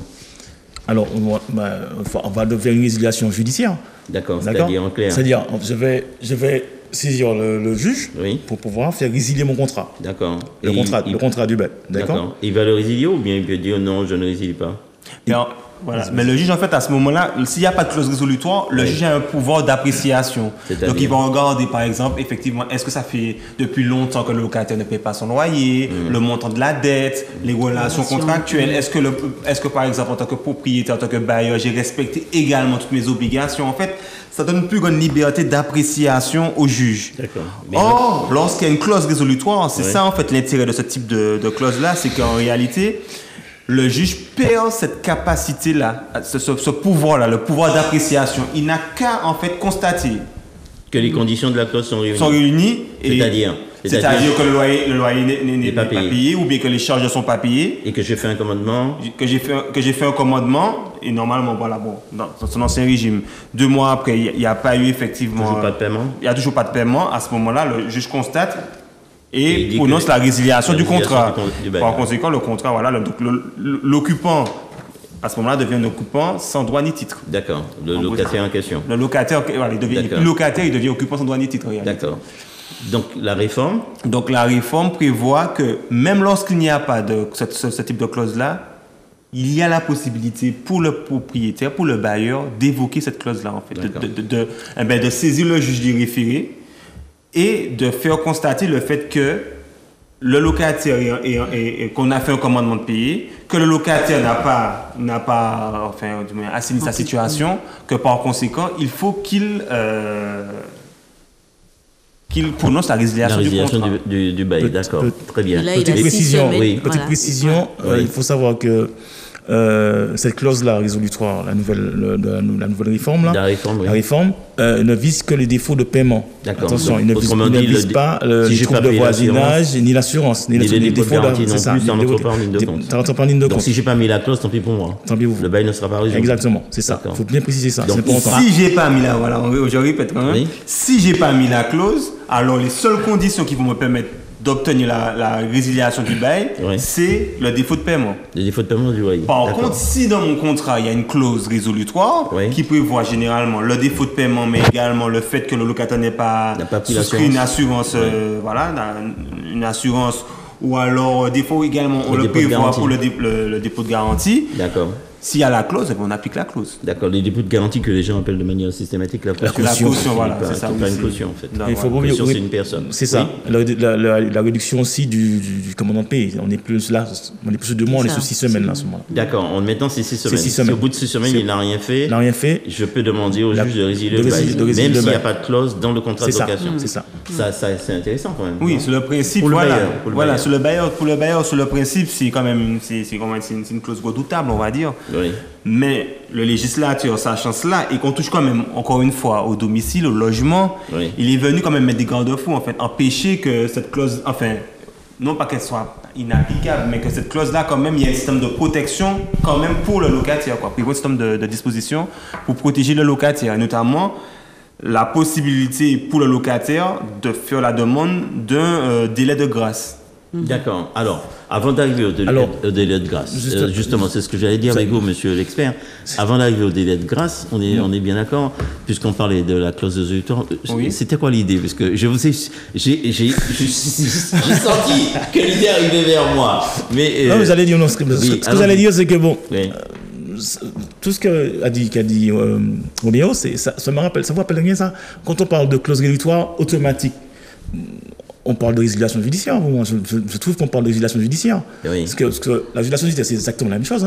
Sauf la seule différence qu'il y a, c'est que le juge n'a pas de pouvoir d'appréciation. Mais c'est important, ça, quand même. C'est important, mais pour moi, c'est la seule différence. Mais sinon, on aurait pu essayer d'aménager la résiliation judiciaire pour pouvoir arriver à cet effet-là aussi également.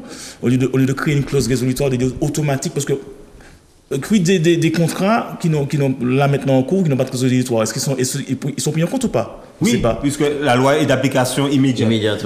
Et quid de ceux qui commandement de payer de 2 mois? C'est ça ma question. Commandement de payer de 2 mois. Vous me volez la question sur les lèvres. Oui, on les explique en compte.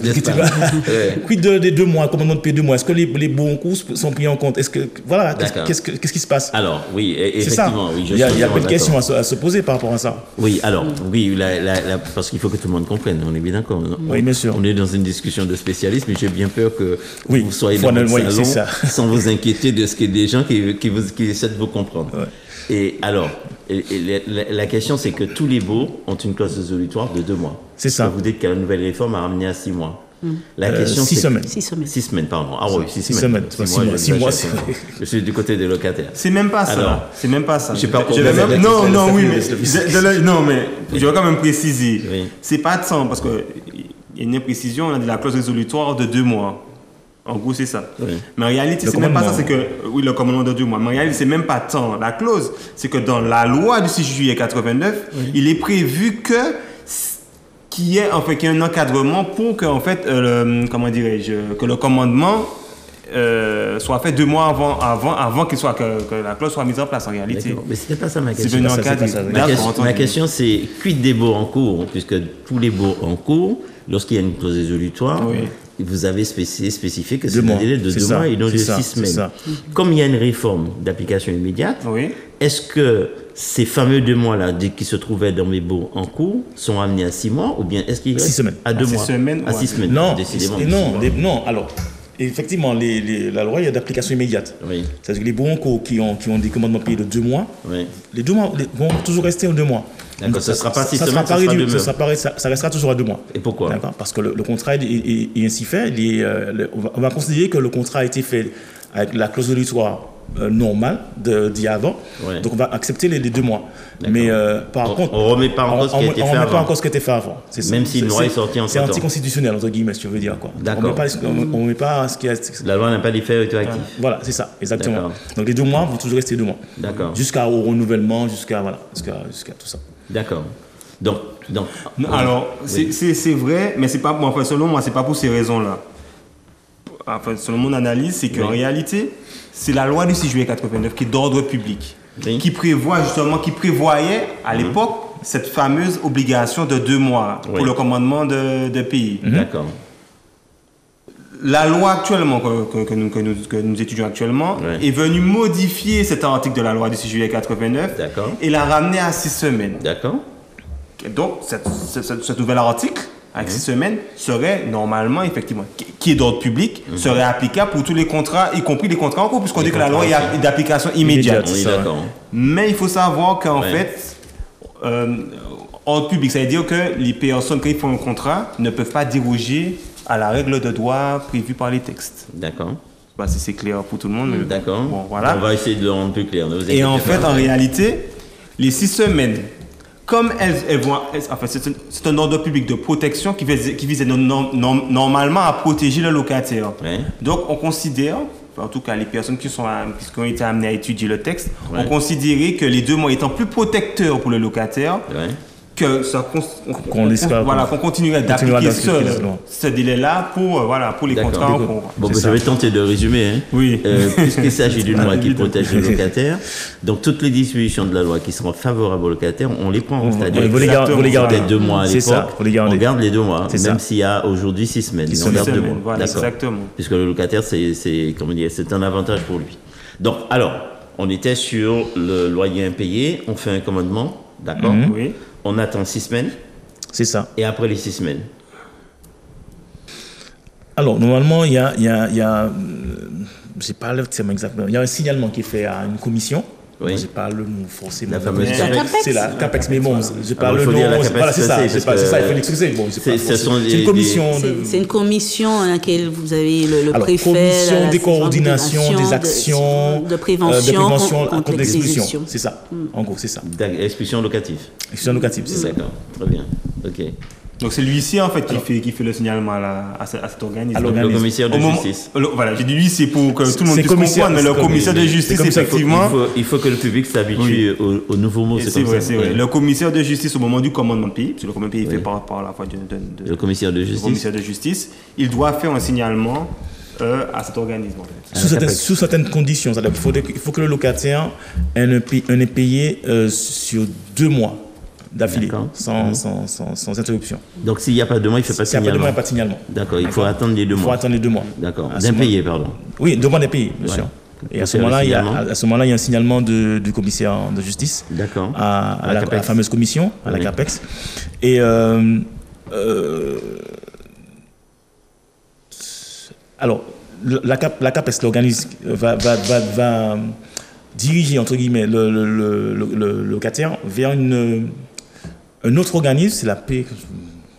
C'est la PPDAL, tout ça, c'est un nom. Les assistants sociaux vont prendre ça en Voilà, c'est ça. Voilà, on va vérifier un petit peu la situation. Voilà, ils vont vérifier la situation du locataire, savoir s'il a des difficultés. Voilà, c'est un peu ça. En gros, c'est ça. Quoi. Donc, il peut reler, voilà. Non, pas du tout. Ça fait 2 mois. C'est bien pour ça que je l'ai dit tout à l'heure. On dit procédure accélérée, mais l'accélération, c'est pas relais. On ne la voit pas encore pour l'instant. Donc, ce n'est pas encore. Voilà. Donc, elle n'a pas encore payé. Donc, après étude du cas, donc, il y a un sursis qui sera fait, une suspension qui sera faite par rapport au fait que si jamais le locataire est en difficulté, il y a une difficulté, il y aura une suspension des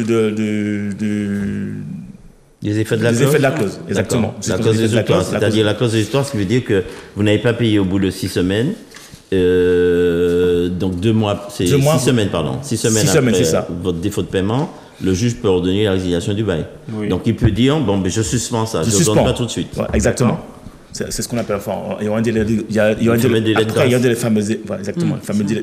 grâce. Je peux te laisser, vas-y, tu peux y aller, il n'y a pas de souci. Non, vas-y. La question, c'est est-ce que c'est automatique? Est-ce que automatiquement le juge accorde ce délai? Alors, avant cette loi-là, c'est le juge qui décidait de donner ou pas un délai de grâce. D'accord. Et depuis la réforme de la loi, on demande au locataire, ça peut être le bailleur aussi, au bailleur, de demander un délai de grâce. Au juge. C'est catastrophique, ça. Voilà, je vous l'ai dit. Ça sert à quoi de faire un commandement visant une cause exécutoire s'il faut demander que le locataire demande au juge après le délai de grâce. En tout cas, c'est pas grave, je vais lui demander. C'est ça. Je vais faire les deux, en fait. Je vais lui demander au juge. Oui, on peut demander au juge. Bien sûr, si je suis pas en difficulté, je vais lui demander un délai de grâce. Donc je vais dire, monsieur le juge, je souhaiterais un délai de grâce. D'accord? Mais le délai de grâce, c'est quoi? Avant, c'était 3 mois à 3 ans. Et là, il a été réduit de... non, c'est bien ça, 3 mois. 3 mois à 3 ans. Non, là, c'est 1 mois à 1 an. Oui. C'était 3 mois à 3 ans. Maintenant, c'est 1 an. Alors, il y a eu plusieurs basculements. C'est-à-dire, au départ, 1 mois à 1 an, ça a été le premier.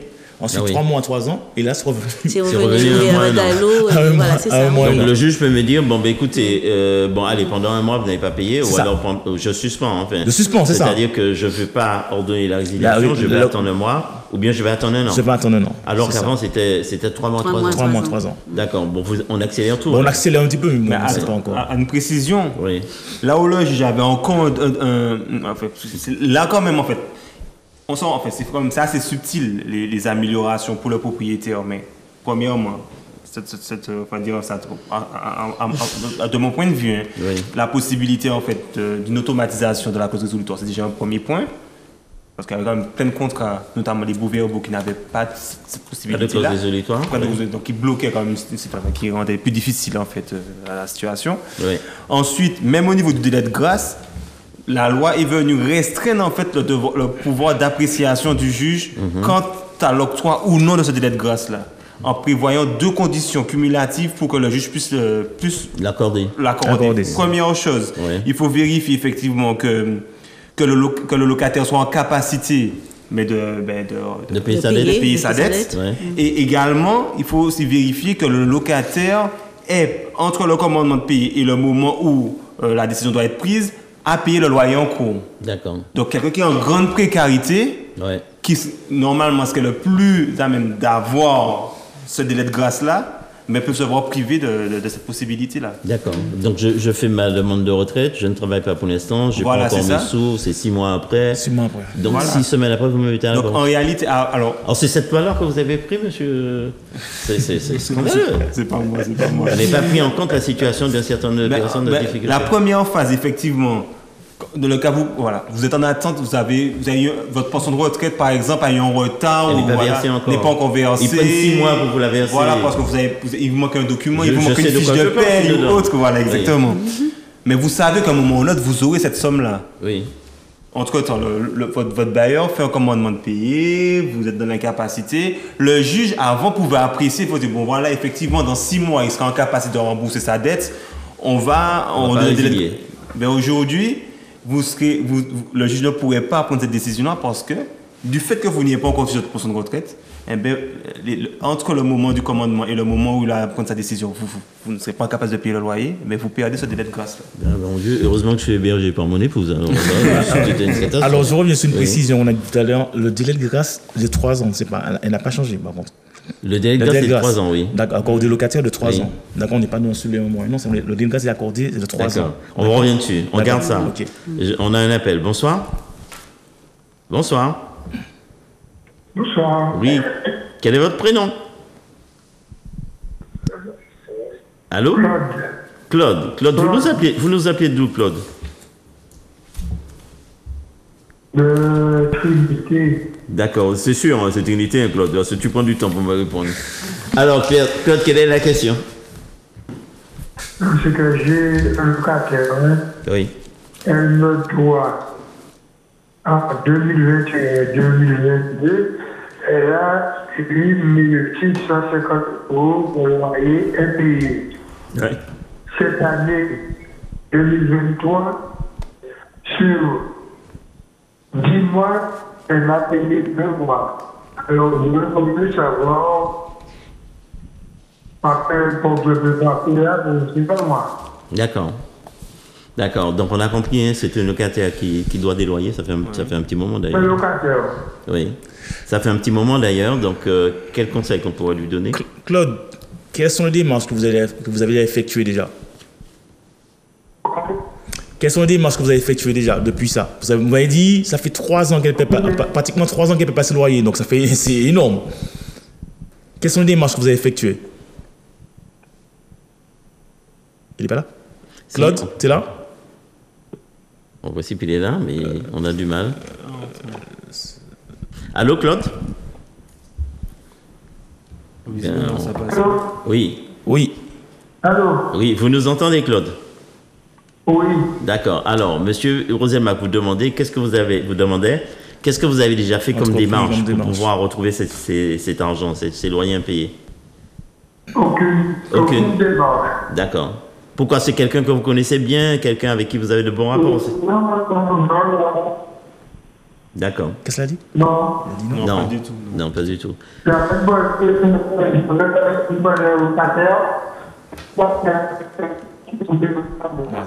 Ça passe pas bien, on n'entend pas. Ça passe très mal, Claude, hein. On n'arrive pas à vous entendre. On a compris Mais on a compris. Bon, alors, déjà, il faut vérifier. Bon, c'est pas grave, Alors, il faut vérifier. Bon, d'ailleurs, si votre contrat, vous aviez, on en a parlé un instant, vous avez une clause résolutoire dans votre contrat. Oui. D'accord?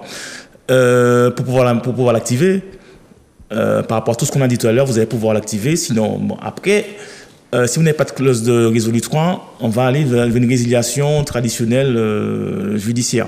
D'accord?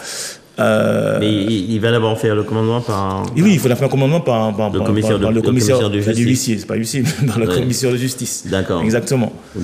Et il y a plusieurs possibilités. Le commissaire de justice. En demeure déjà son locataire de payer les loyers impayés. À ce stade-là, il vaut mieux faire un commandement. Ah oui, à ce stade-là, la mise en demeure, ça ne sert plus à rien. Après 2 mois, je comprends, mais là, à ce stade-là, ça fait pratiquement 3 ans qu'il n'est pas payé. Donc, il va perdre une partie des loyers. Ah oui, ça c'est sûr. Et après, je ne sais pas, je ne connais pas le locataire, s'il travaille ou pas, on peut aussi. Mais en réalité, c'est ça, mais au-delà de ça, bon, voilà. Moi, si vous vous rapprochez d'abord d'un huissier pour faire un commandement, qui fasse un huissier, commissaire de justice. Commissaire de justice, exactement. J'ai dit huissier pour les ça va. Commissaire de justice, voilà, vous vous rappelez du commissaire de justice qui fasse un commandement de payer au locataire. Ensuite, une fois que ce commandement de payer sera fait, alors. Oui, alors à ce moment-là, vous pourrez effectivement faire jouer, chercher, obtenir la résiliation du contrat. Pour cela, ensuite, vous devriez vous rapprocher effectivement d'un avocat. D'un avocat, oui. Ah oui, pour la procédure.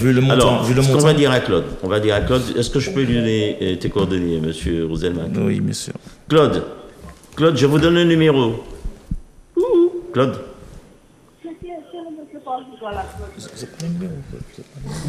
Je l'ai perdu. Claude?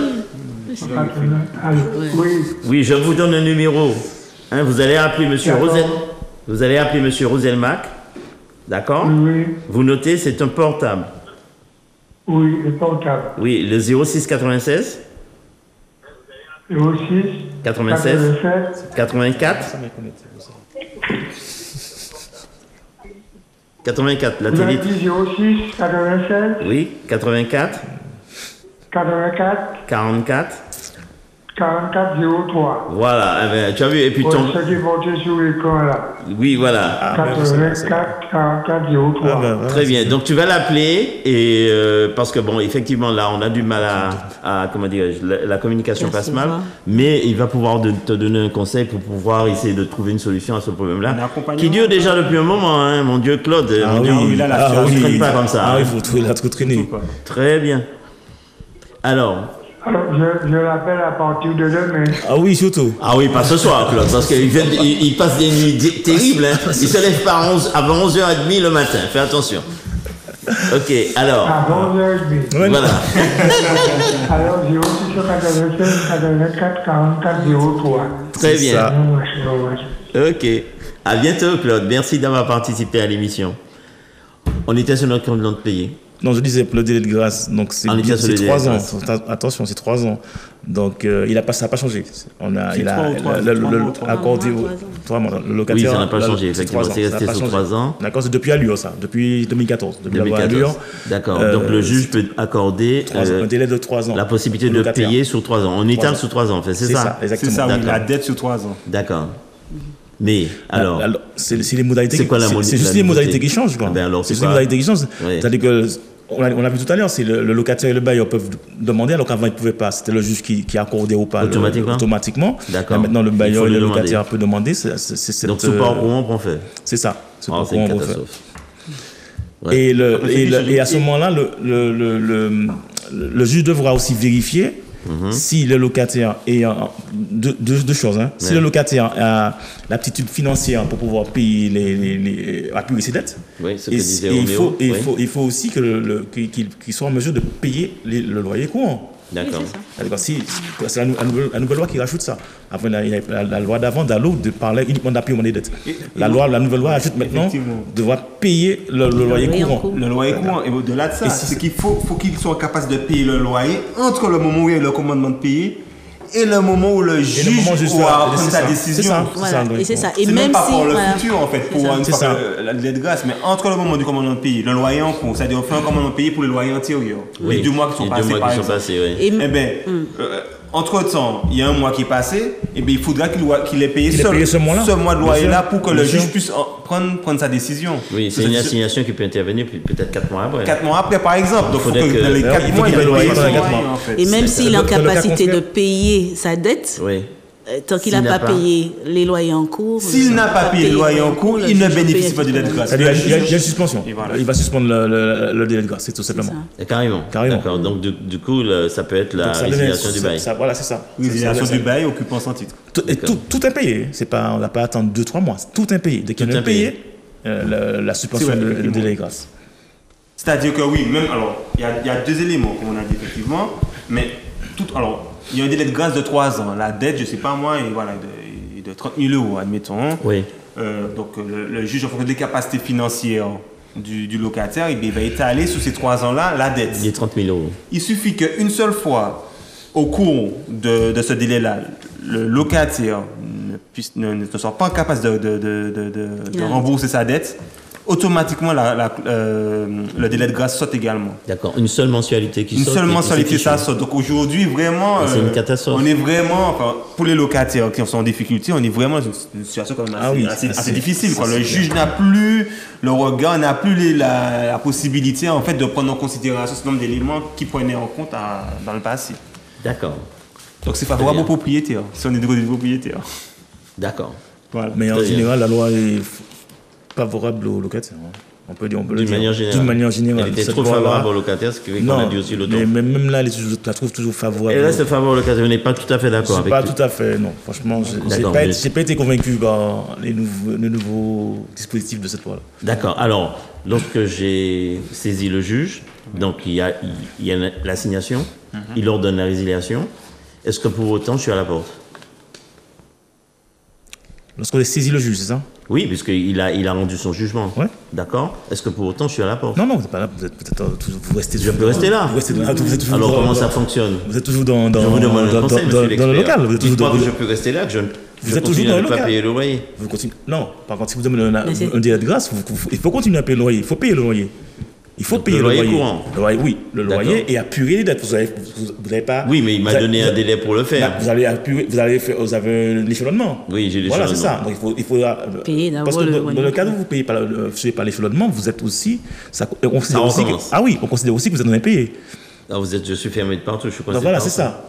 Vous êtes payé également aussi. D'accord. Et non seulement suivre l'échelonnement, et aussi payer le loyer courant. D'accord. Allez, si je ne paie rien. Mais vous êtes suspendu. Là, on prend le commandement de quitter les lieux qui existait déjà auparavant. Alors, si je ne paie rien, le contrat est résilié de plein droit. Donc, il n'y a plus le délai de grâce. La clause de résolutoire s'applique de plein droit. Oui. Par conséquent, je deviens un occupant sans titre. Oui, mais ça fait rien. Vous avez aussi semaine pour sortir. Une fois qu'on devient un occupant sans titre illicite, à ce moment-là, on doit mettre en place la procédure judiciaire qu'on a vue précédemment pour obtenir l'expulsion du locataire, en fait. D'accord, mais on va saisir le préfet, je vais sous les délais. Le maire, le préfet, voilà. En gros, ça va encore continuer, il y a des délais. On est reparti pour un tour. C'est pas pour autant que je suis à la porte. C'est exactement ça. D'accord, c'est ce que je voulais vous entendre dire. Voilà, j'ai retrouvé en fait l'émission de la CAPEX, pardon. Oui. C'est le maintien, la décision de maintenir une aide personnelle au logement lorsque le bénéficiaire, donc le locataire indélicat ne règle pas la dépense de logement. Elle oriente et répartit entre ses membres le traitement des signalements de personnes en impayés locatifs notifiés par les commissaires de justice, c'est ce qu'on a vu tout à l'heure. Oui. Et le cas échéant, le relogement. Ah oui. Voilà, donc c'est ça. Voilà, donc l'État d'assurer leur accompagnement social et budgétaire, l'appurement de leurs dettes et le cas échéant leur relogement. D'accord. Ça, c'est le rôle de la mission. Si j'ai pas de relogement, on fait comment? Le bailleur, il est chocolat, là. Ouais. L'État ne rembourse pas, là? Alors,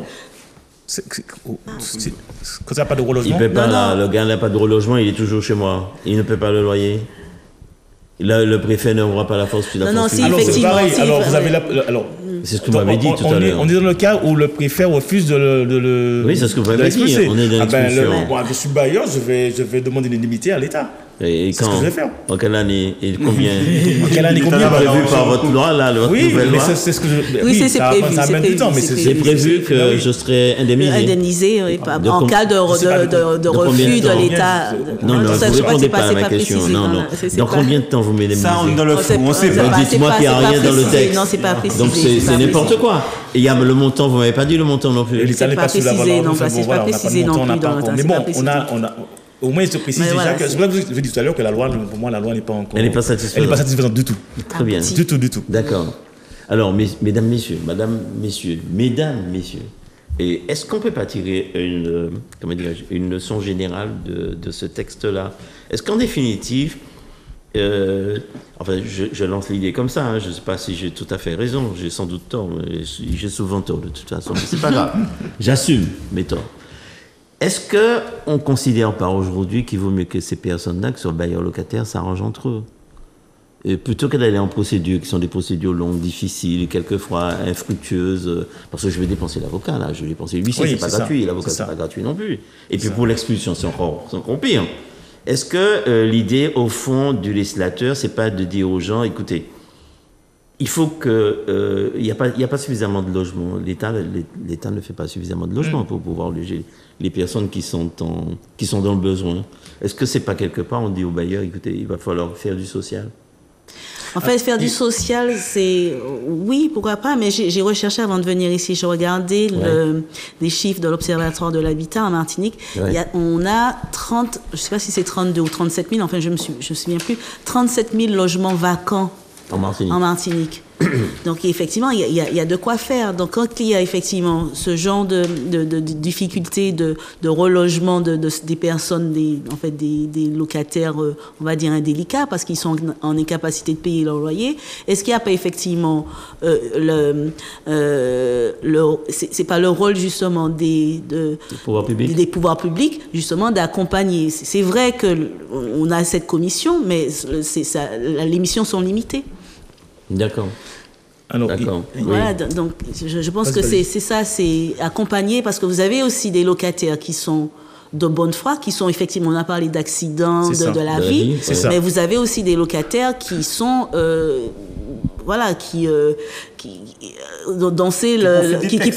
qui profitent et qui s'enfoncent dans les brèches. Ils sont de mauvaise foi. Et c'est ça, qu'il faut faire le distinguo entre ces deux types de profils. Et voilà, mais les deux, ce sont deux types de profils, mais deux excès aussi, hein, attention.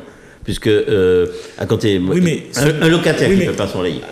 Attendez, monsieur l'expert. Un locataire qui ne peut pas son loyer, vous lui donnez deux choix. Ou bien tu te débrouilles pour me payer, ou bien tu vas à la rue. Qu'est-ce qu'il va choisir?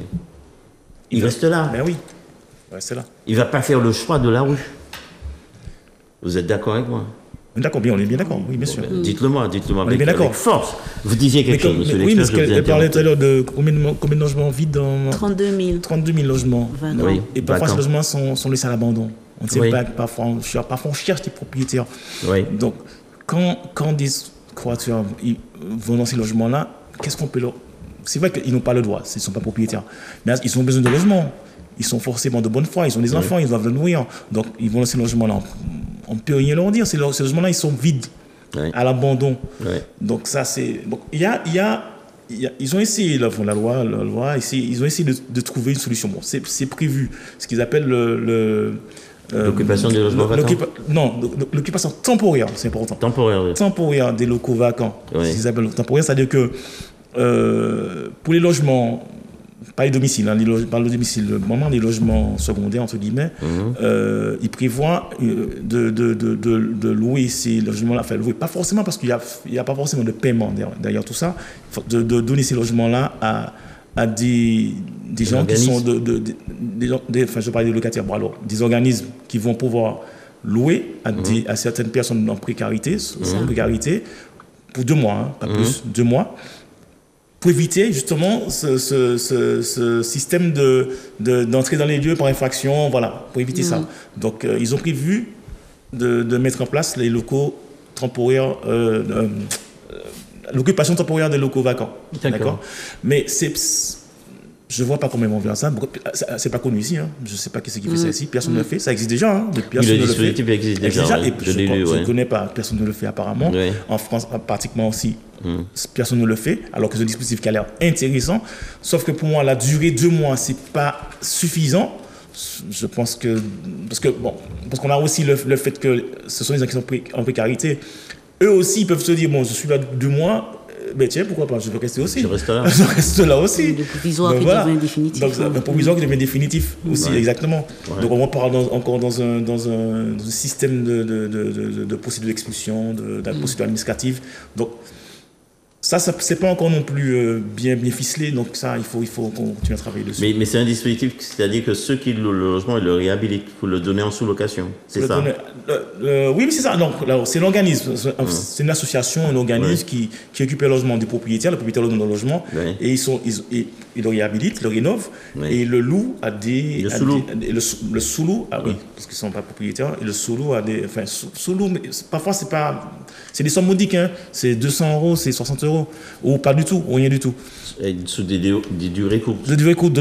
C'est pas 2, c'est 2 mois. C'est 2 mois. Des locaux qui sont vacants, c'est une façon de les occuper. Pour éviter qu'il y ait des squatteurs. Trouver une solution. Trouver une solution à ça. Palliatif, c'est pas une solution. C'est pas une solution pour moi. C'est pas une solution. D'accord. C'est ça. D'accord. Alors, mais je m'adresse à vos collaborateurs, enfin, à vos collègues, pardon, excusez-moi. Oui, c'est collègues maintenant. Alors, petite question justement par rapport à ce que vous venez de dire, monsieur Rosenmack. Je voulais savoir si pour vous, cette mise à disposition des logements vacants serait possible et applicable chez nous. Est-ce qu'il faudrait... quand je dis c'est possible, c'est-à-dire dans l'esprit de nos populations, est-ce qu'ils auraient cette volonté de mettre à disposition pour une durée prédéterminée, vous avez dit 2 mois, le logement secondaire ou inoccupé pour des personnes en grande précarité?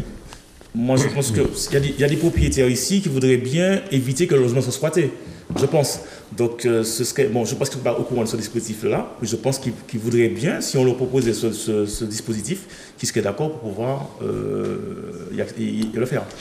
Pour de la propriété, déjà, on m'a rendu cette problématique-là, c'est que les logements, effectivement, les logements vacants dont on parle, c'est souvent des logements qui sont en indivision, pour lesquels on a du mal à déterminer qui est réellement propriétaire. Et quand vous mettez en place un dispositif comme ça, il faudrait vraiment que ce soit un propriétaire, une personne bien déterminée, avec laquelle on puisse discuter.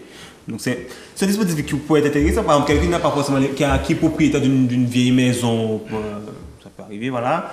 En contrepartie, l'organisme réhabilite sa maison, l'exploite dans un certain moment pour pouvoir justement, par le biais de subventions ou d'aides de l'État, je ne sais pas, pouvoir justement mettre à disposition de personnes en difficulté, en précarité.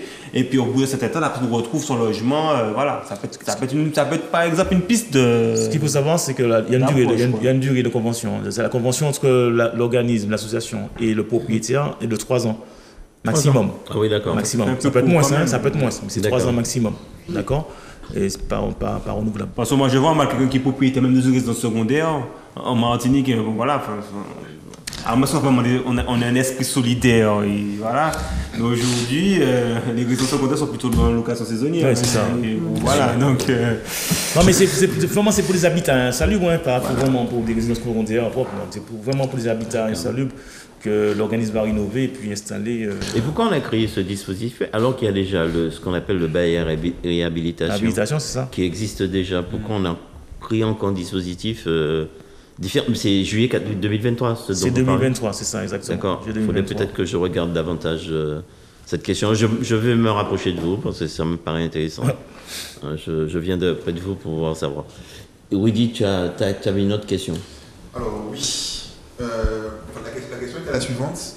Dans le cadre d'un locataire qui perçoit des allocations, allocations logement, j'ai cru comprendre qu'il y avait une évolution quand celui-ci ne paie pas. Avant, je crois que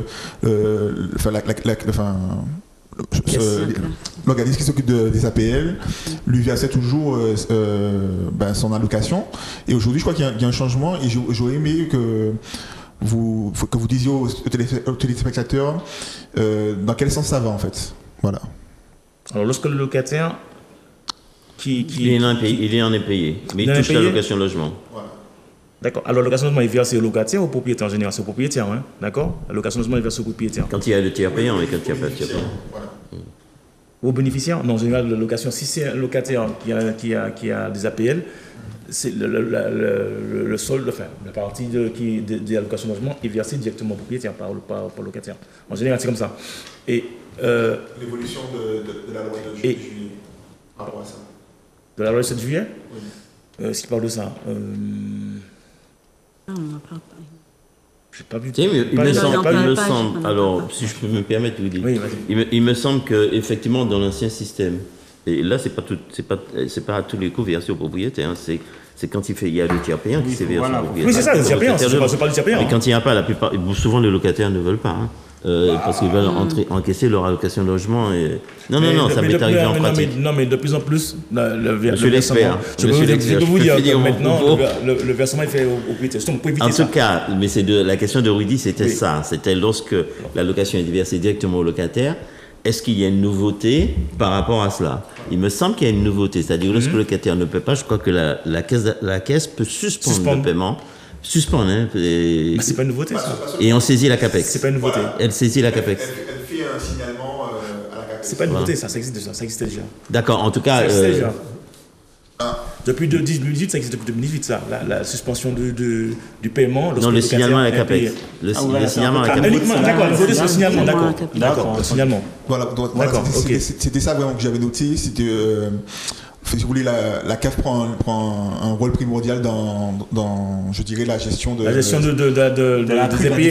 impayés par rapport aux locataires. Oui, c'est ça. Oui, c'est important de dire ça, effectivement, parce que beaucoup de locataires qui ont les APL profitaient de cette situation-là ils savaient qu'ils avaient le versement et profitaient de ne pas payer le loyer. Oui, aussi.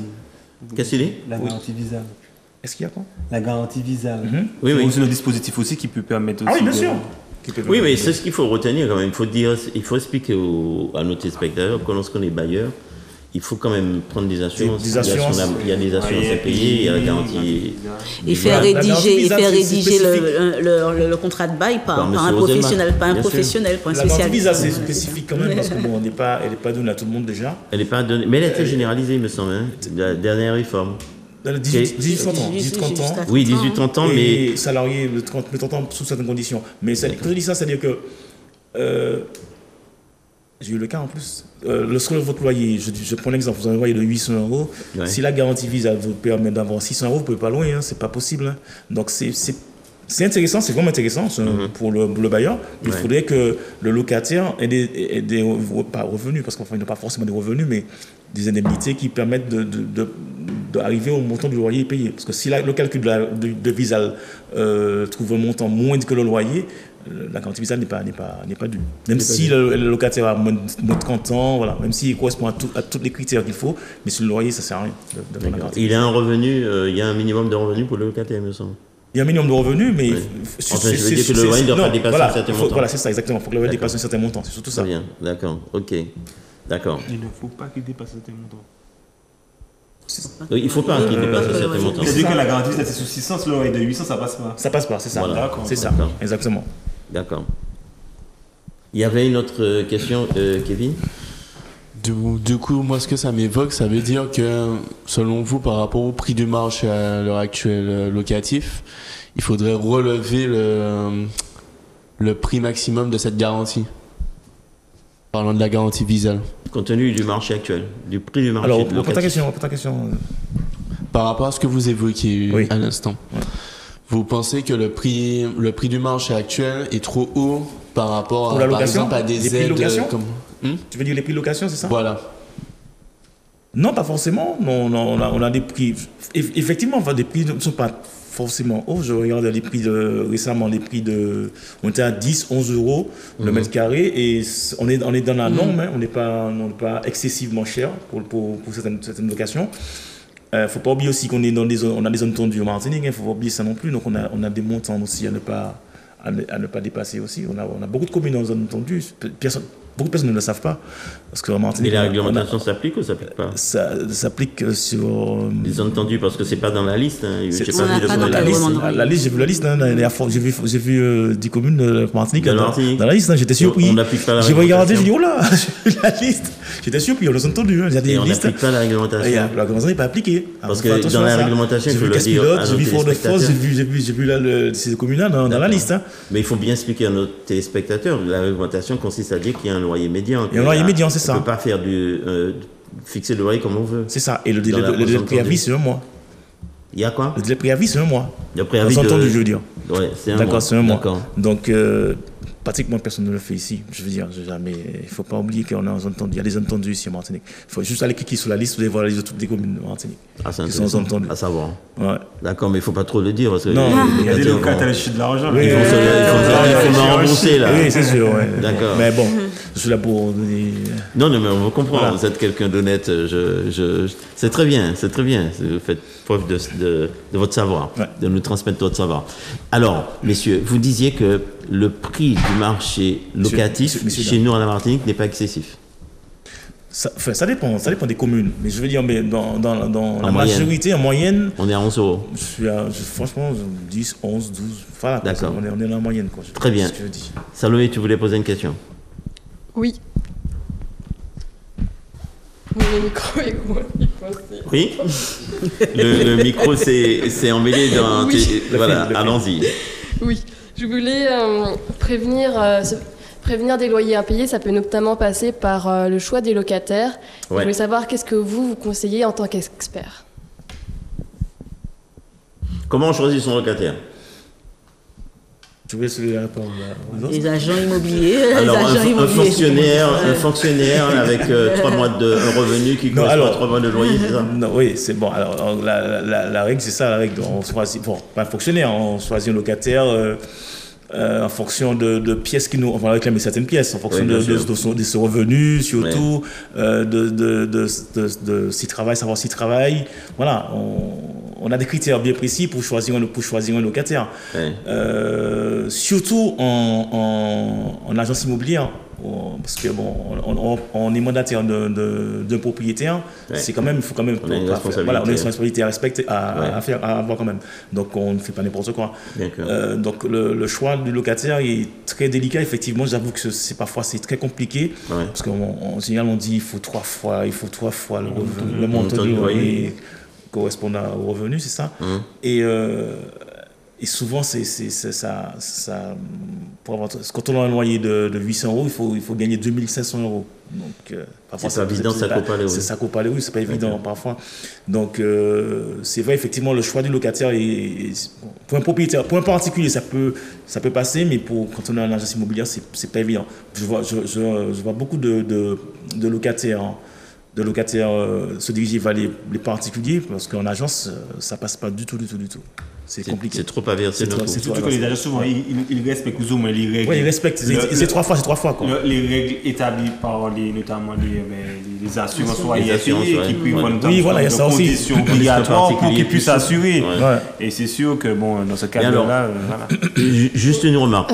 Oui, est-ce que ces règles qui sont démesurées par rapport à les conjectures ne poussent pas les candidats à falsifier leur dossier? Et est-ce que j'ai vu des statistiques récemment qui montraient que c'était quand même près de 50% des dossiers qui étaient faussés, avec de faux avis d'imposition, de fausses fiches de paie? Ah, d'accord. Alors ça le met dans des cas Ce ne sont pas des squatteurs malveillants, mais ce sont des locataires très malhonnêtes. Alors attendez, parce qu'on arrive à la fin de l'émission, mais il faut quand même qu'on dise au revoir à nos téléspectateurs. Mais juste une remarque.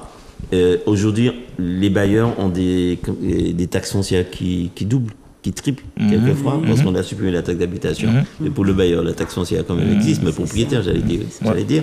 Et puis on a les passoires et les passoires thermiques là aujourd'hui, avec l'interdiction de louer lorsque vous aurez un bâtiment avec, parce que pour nous c'est 2028. C'est pas encore, c'est 2028 pour nous. On n'est pas encore. Mais on peut se poser la question de savoir si les loyers sont bon marché. C'est pas si bon marché. Non, les loyers ne sont pas assez chers. Assez chers, c'est ça. C'est ce que je dis. Les contraintes qui pèsent sur le bailleur sont quand même importantes. Il y a du risque. En tout cas, on va vous remercier, mesdames, messieurs. Merci beaucoup d'avoir participé à cette émission. Merci à nos téléspectateurs aussi d'avoir participé à cette émission avec nous. On vous donne rendez-vous au mois prochain. Bonne soirée et à bientôt.